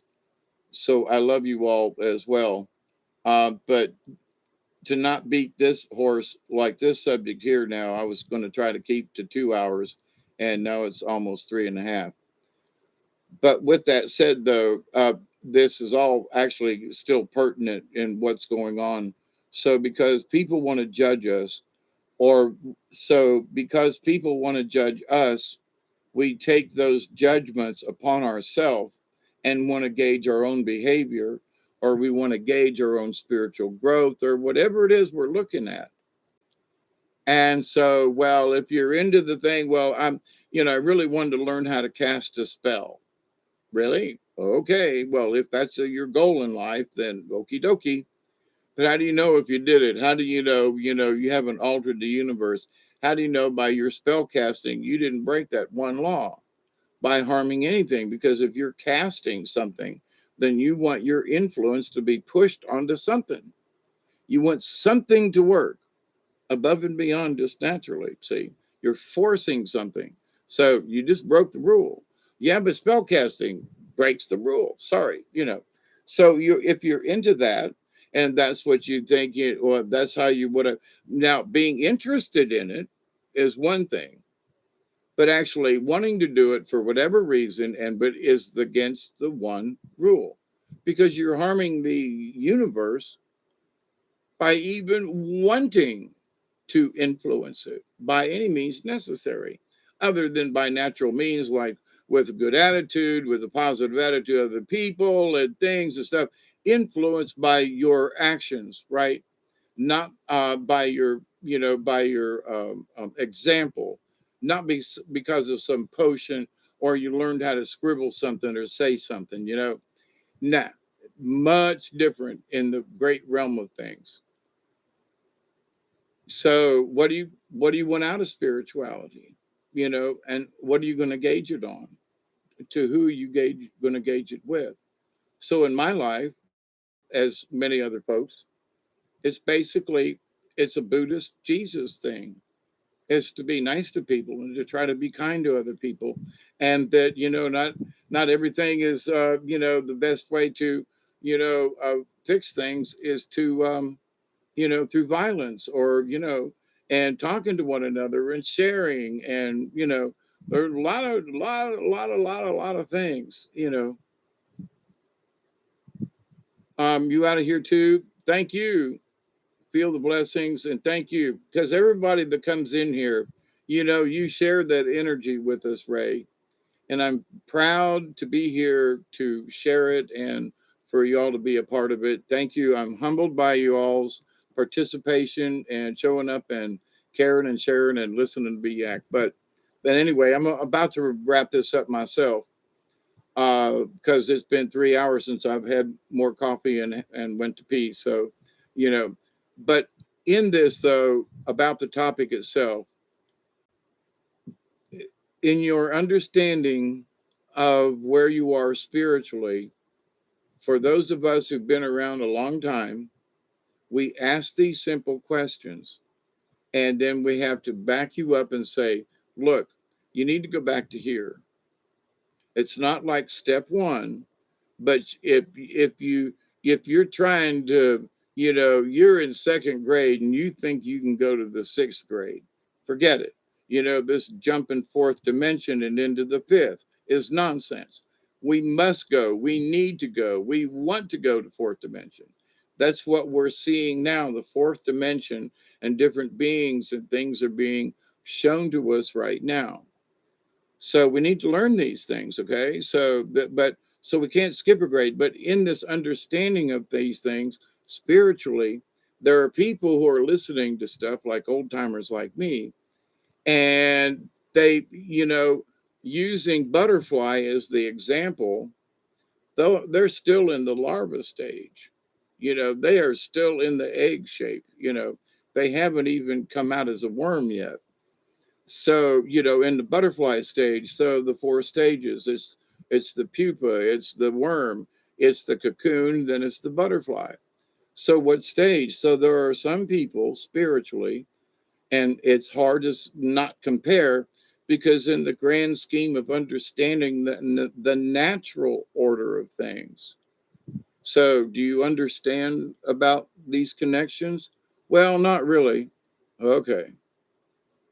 Well, then let's have that conversation. But before I can talk to you about these higher levels, we need to first get you to really understand the basics and feel the basics. Because if you don't feel the basics, then you're really not going to get what I talk about, the questions you've asked me that I'll be glad to answer. But you say you want them answered and you want to understand it. Well, I'll answer the question, but now whether or not you're going to be able to understand it is different. Not to be mean or anything like that, but it's like, aha, grasshopper, back up, you know. And it's simply like okay, like there have been some people, for example, who try to convince me that that they really needed to do sigils. And it wasn't until, in fact, I haven't heard from a couple of these folks. I hope they're okay. But I warned them, other people, I've warned them, and they went ahead and did it because somebody said it was cool, and so. But with that knowledge, though, it's like I can't help you if you want to try it on your own. I tried it, I've looked into it, so I know the curiosity.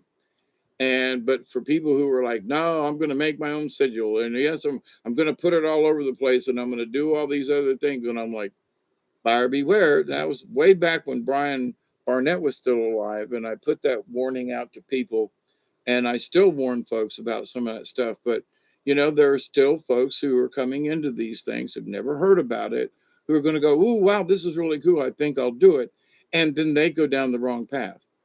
So somebody has to speak up and go, "Look, yes, there's a lot of truth to that, but you ain't pay grade. You may know how to change the tires on a vehicle, but you are not a mechanic." Okay. Then let's just put it like that. So yes, you can work on a car, you can change the oil, and you can change the tires, but you are not a mechanic. Okay. That's it. Nothing wrong with it, but that's your pay scale. So in a lot of these things, our pay scale is until you understand certain things, then you're not going to get all these other higher questions that you're going to be asking. Well, what about this and that? Listen, if you understood the basics, that we were all cosmically tied together and that we're all a part of the universe, then yeah, but what does this mean? And it ends up going back to the base question, you see. So, but is there a gauge of how you can tell where you are in the universe, the natural order of things? If you all been listening to me for a while, just look at the natural. Do I understand my connections, or am I beginning to understand my connection with nature? I've lived down here in the woods all these years. I still don't really get it, but I accept it, and I live with it, and I'm always learning. But that's the whole thing. You are aware and you're willing to continue to modify or work with nature or however it is. So when you get to a point within yourself that you feel that, yeah, you got it. Now, as many years as I've lived on this place and in the woods and all, I still get it. There are still times when I pick up stuff. That's why I am a shaman in training, because the training continues and it's great. But there are people who are bored because they haven't learned anything new lately. So they keep looking and searching when the answer might absolutely be in the silence. They need to sit still, have conversation, but they need to sit still, quit looking, quit digging, quit trying to find the ultimate answer. When you listen to all the old timers, the Buddhas, and the answer is always within us. It's always look within.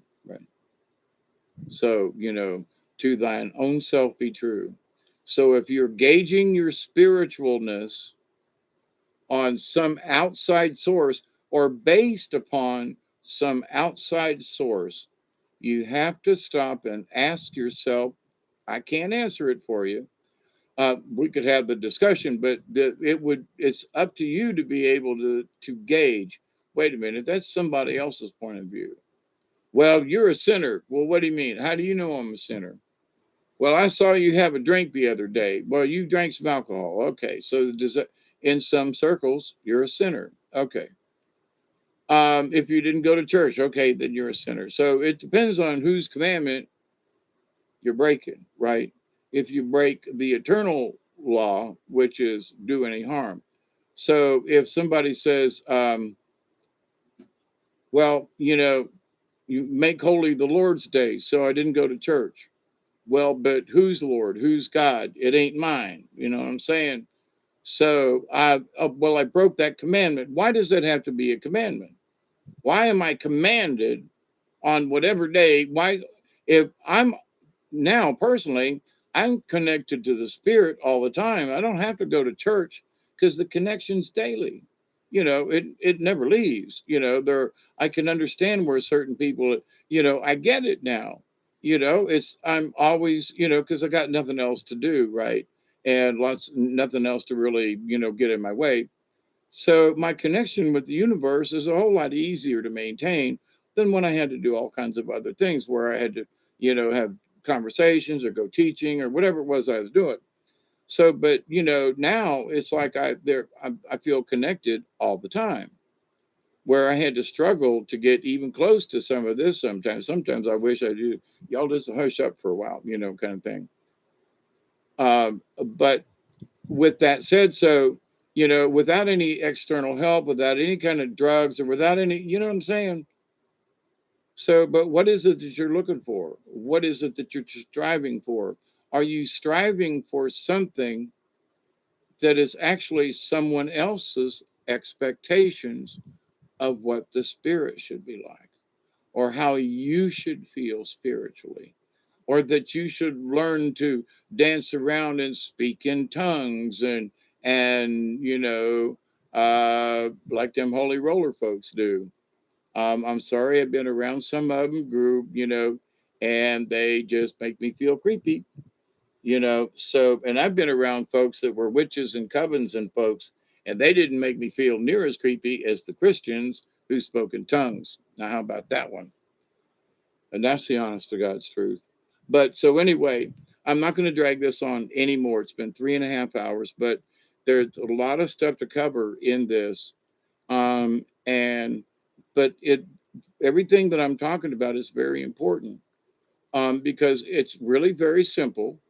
It breaks down to simple things. It breaks down to the one law. There aren't a lot of, well, if you do this on the side, or if, it's a mortal sin, it's a venial sin, it's a this, or it's a that. Did you hurt anybody, including yourself? Now that means self immolation or something. Did you get too drunk and did you hurt yourself? Were you an idiot to other people by your behavior? If then you broke the rule. Okay. Did you have a few drinks and everybody was happy and you made it home safe? Yeah. You didn't break anything. Everything's groovy. You see? So, well, but somebody would say, well, you had more than one drink and therefore you went over and therefore, somebody else's gauge. So we have to take our behaviors and things and say, okay, I know if I wanted to right now, I got a bottle of Jack Daniels up there. I could take a snort. I'd probably be okay. But I haven't had anything to drink in a while. But I can if I want to. That's the point, is that I don't want to. I don't see the need of, whatever. But on my birthday, I might open that bottle and have a snort. You know what I'm saying? But I, but I know that I can. I know that it's there. And it's the self control. I've got cigarettes over here and I've been wanting one for a while, but I haven't lit one, So, but that there is that, say no. But in this, am I doing good or bad? Well, I've been smoking about a half a pack a day. And half of those cigarettes that I've smoked, half of the cigarette has burnt up in the ashtray. So I'm actually not smoking them. But I'm burning quite a few of them up. Is it still too many? Yeah, but I'm staying within my margin. So, but well, you should quit altogether. Yeah, okay. Point your finger. Hawkeye, you're almost 69, and you should really. Okay, but there are a lot of times when I'm like, I haven't smoked. I could have smoked. The cigarette burned down by itself. So did I smoke a whole half a pack? No, I probably smoked maybe 4 cigarettes. And in one day's time, where I used to smoke a pack, 4 cigarettes a day for me, in understanding, is not bad. So, but in the grand scheme, but you're still smoking. Okay, all right, I get your point. But for me, and so we have to look at ourselves and go, well, this is okay for me right now. And there are times when I go, all right, well, I light a cigarette and go, nah, and I put it out. So if we're just smoking because we want to, and we're just like, oh, light one up, and it's just a habit, then we need to break that. So I broke the habit by saying, well, I go to light the cigarette and I go, wait a minute, nah, I'm gonna put it back down because I picked it up without thinking. You know, there are those times I go, man, I want a cigarette.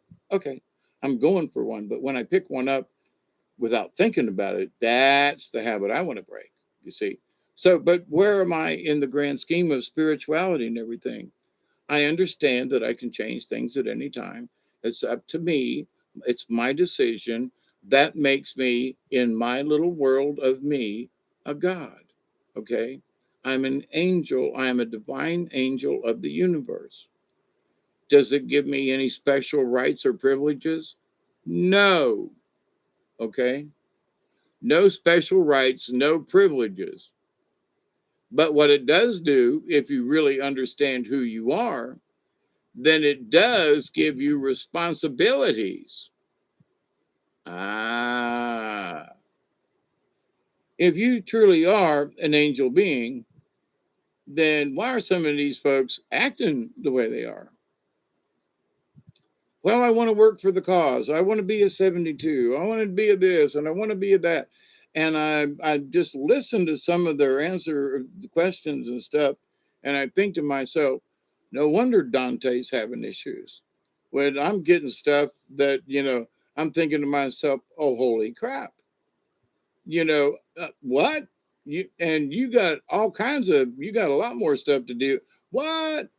So I think about this and I go, but listen, if you're doing the number one rule, then you're working for the universe because the universal law is to do no harm. And as many beings, regardless of their size, regardless of their shape, regardless of where they came from, if their rule is to follow the number one rule, then we're all together on this.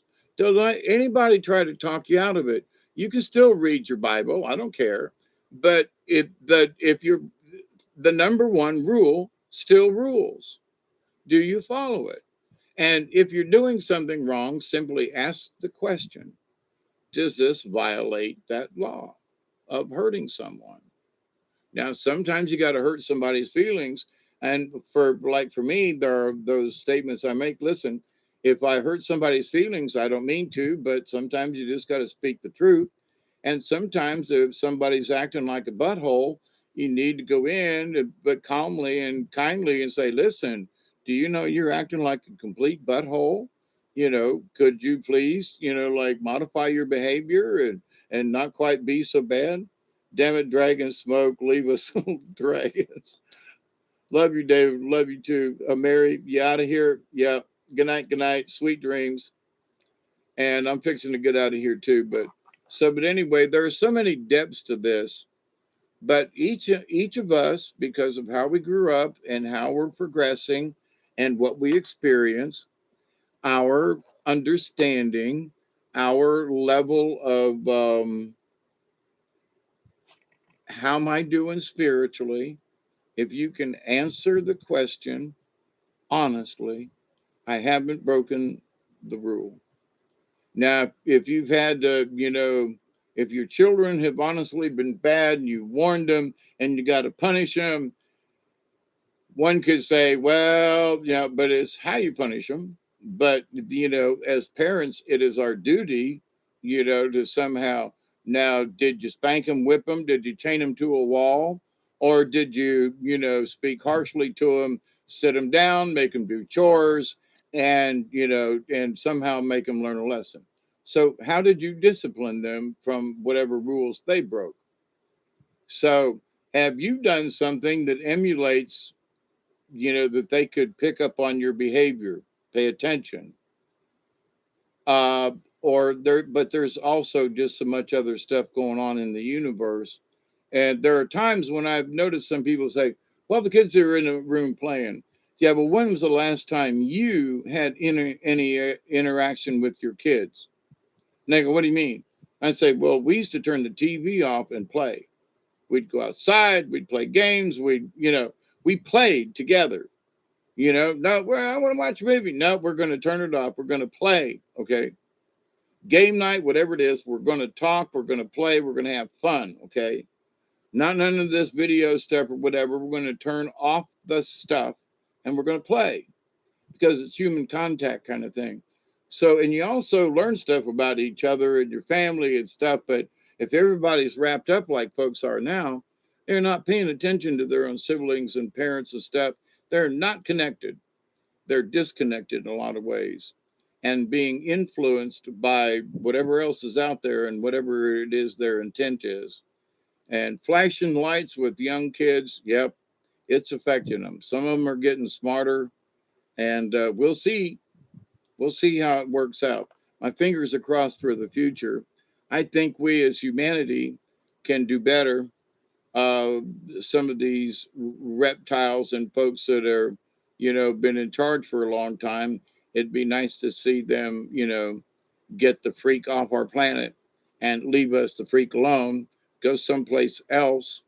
I don't want them to wreak havoc on anybody else, but just go someplace else, war amongst yourselves, but leave us the freak alone. Uh, you know, Maybe that can happen. So I'm always hoping for the best. And I know for us, the more we speak in the positive, the more that we follow the one rule, the universal law, the more that other entities are looking at us and going, those folks are learning. They're not, screaming and hollering all the time. They're not hating each other and they're not hating on each other and they're being careful with stuff and they're being more somehow responsible in certain ways. And in a lot of ways, we're looking down and going, some of these people are actually starting to get it. They're starting to be spiritual and so we are the example. We have to keep going, whether anybody sees what we're doing or not, because it's important to the universe. So whether or not you make an influence on anybody you think is watching you, oh well, now I have to be, I got to act like this, or the preacher says, I got to be like this. Well, screw the preacher. Have you broken that one rule in any way, shape, or form? Honest to God, whatever God you want to believe in. Well, yeah, well, okay, then you broke it. Okay, how bad? So it's not that you can't make up for it. If you've done something really horrible, then fix it. And if it's been something slight, then that's something that's personal with you. And so it's something in your behavior you wish to change. So if you wish to change it, do so. And that's with action and positive action, which increases your frequency, which increases your spiritualness, which increases your overall awareness. See how it's all connected after 4 hours. Okay. So I love you all. Thank you, Michelle and Mary and Pearl and Ray of Thoth. Um, I, you know, um, I know there's other folks out there. You are lovely people, and thank you for listening to these points of view. But spiritually, don't let anybody tell you where you are. Now you can ask someone and be able to determine if you understand certain things. And those of us who have been trained by other people, if you honestly want to know the truth, will tell you. But if you come up and your first question is, what's the secret of life? And what I would say is the secret. Hey, Deborah, good night to you. The secret of life is to listen to the universe. Listen. That's the secret. To listen and pay attention. That's the secret. Because if you listen and pay attention and really listen and really pay attention, honestly, because honesty's got to be in there. That's the number one criteria for any of this is honesty. So do you believe 100.1% that these things can exist? Not that they do, but that they can. Because if you haven't experienced them yet, then you're not sure. But you can say with 100.1%, lots of stuff can exist. I accept it 100%. Yep. Okay. Not maybe. It's possible. Does it? Don't know. It's different. But to be able to say, I accept that anything's possible, then that opens up your heart. See, if you go, well, I don't know. Well, later on, but so the acceptance of, that anything's possible, could it happen? Sure. Do you know if it has? No, I have no experience. Okay, so there's nothing wrong with that. But if you go, nah, it ain't possible, then you're blocking out the ability to accept and receive, which is the ending of this and the prayers for tonight. I continue to pray. Thank you for being here, y'all. I continue to pray that each and every one of you will continue to learn how to accept and receive the knowledge, the healing, the wisdom, and of course, the many blessings in the universe. And in times of my 2 feet on the ground every day, when I'm outside with the dog and the kitty cats, I continue to pray for each of you. Cheers. That each and every one of you will continue to learn to accept and receive the knowledge, the healing, the wisdom, and of course, the many blessings in the universe. And in that law of three, which really is important to me because it amounts to what it means to thee, I continue to pray that each and every one of you and your friends and family and all you meet will continue to learn how to accept and receive the knowledge, the healing, the wisdom, and many, many, many blessings from the universe, especially when you accept that anything's possible and you receive. It'll come in. Hey, Barry, Deborah, good night to you. Thank you, Mary, for showing up. And so, and I continue to pray that each and every one of you will continue to learn how to reject those things that you really don't need in your life, that things that will affect you negatively and which affects your aura and your energy and so forth. So I continue, and I know there may be some of you go, yeah, sure. No, I do. When I wake up in the morning and put my feet on the ground, which is several times, I'll go outside and I'll stretch, look up at the sky and see what's going on, and have the kitty cats all running around me. And I go, blessings to everybody. And I hope that everybody, within the group has a great day. And I continue my blessings. And it goes through my head. So, yes, it's a follow up in some cases 2 or 3 times a day, So whether I do a video or not, y'all are always in my prayers. And for whatever you're doing, whatever you go through, whatever your experience, I just hope it's good for you and that you learn and in your own way. Because you can't learn like me, but it could be similar. But these basic understandings of nature and life and stuff, you gotta get you gotta say 100% okie doke, because non-belief or disbelief or any kind of hesitation will keep you out of one of them notches that I was talking about earlier. So Barry, thank you all for showing up. Michelle, good to see you. Pearl, as always, yeah, damn dragons. You're a dragon too, right, Pearl? So thank you, everybody. So from South Georgia, as always, we want to say Ween. Thank you, Bob. It was, a couple of jumps here and there, but I know the internet's been being weird lately, so we'll take that. Thank you, you two, for letting us, have the conversation. Thank you to all of you who participate and spread the joy, spread the peace, spread the love, and just be kind to one another. It's so easy just to be kind to one another. Yep, dragon. Yep, that's what I remembered. But anyway, it's early and I'm a little stoned, so it's four. What? Did we miss a 20? Are you kidding me? We missed 420. Wow. Okay, I'm gonna take one hit because we missed 420. But anyway, we'll close it out with that.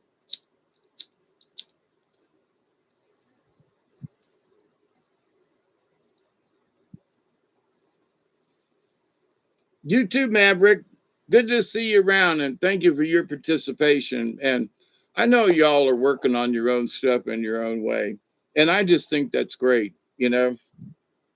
But this idea of somebody else trying to tell that you're doing good or bad on your spiritual journey, or that you should be doing this or that, or something like that, look at them kindly and go, "Thank you very much. I'm considerate." And leave it at that. You don't have to make or, well, I think I'll try it. You don't have to say anything like that when maybe you really shouldn't. Some of this stuff that's going around, I still have I'm going to say this, it's the end of the thing, but this thing about Ormus and what some of these people are doing, I think is just plain nonsense. Okay. It's nonsense. It's snake oil. But they're all convinced. So, if you want to go out and mix a bunch of dirt together and boil it down and do all these things and think that you're getting gold and that you're somehow, that this is what the Egyptians did. Okay. If you want to convince yourself that that's what you're doing, I guess have at it. I eat dirt in my own way. So, but, this idea that these certain things are going to cure all and do this and all that kind of stuff, that's the answer. It's the magic elixir. It's the shortcut to everything. It's the buyer beware. I love you all. Be careful. Cheers. Keep up the faith, my friends, and continue, regardless of how bad it gets, to believe, believe, believe, believe. You know. Until next time, be safe, be kind. TTFN. Top for now.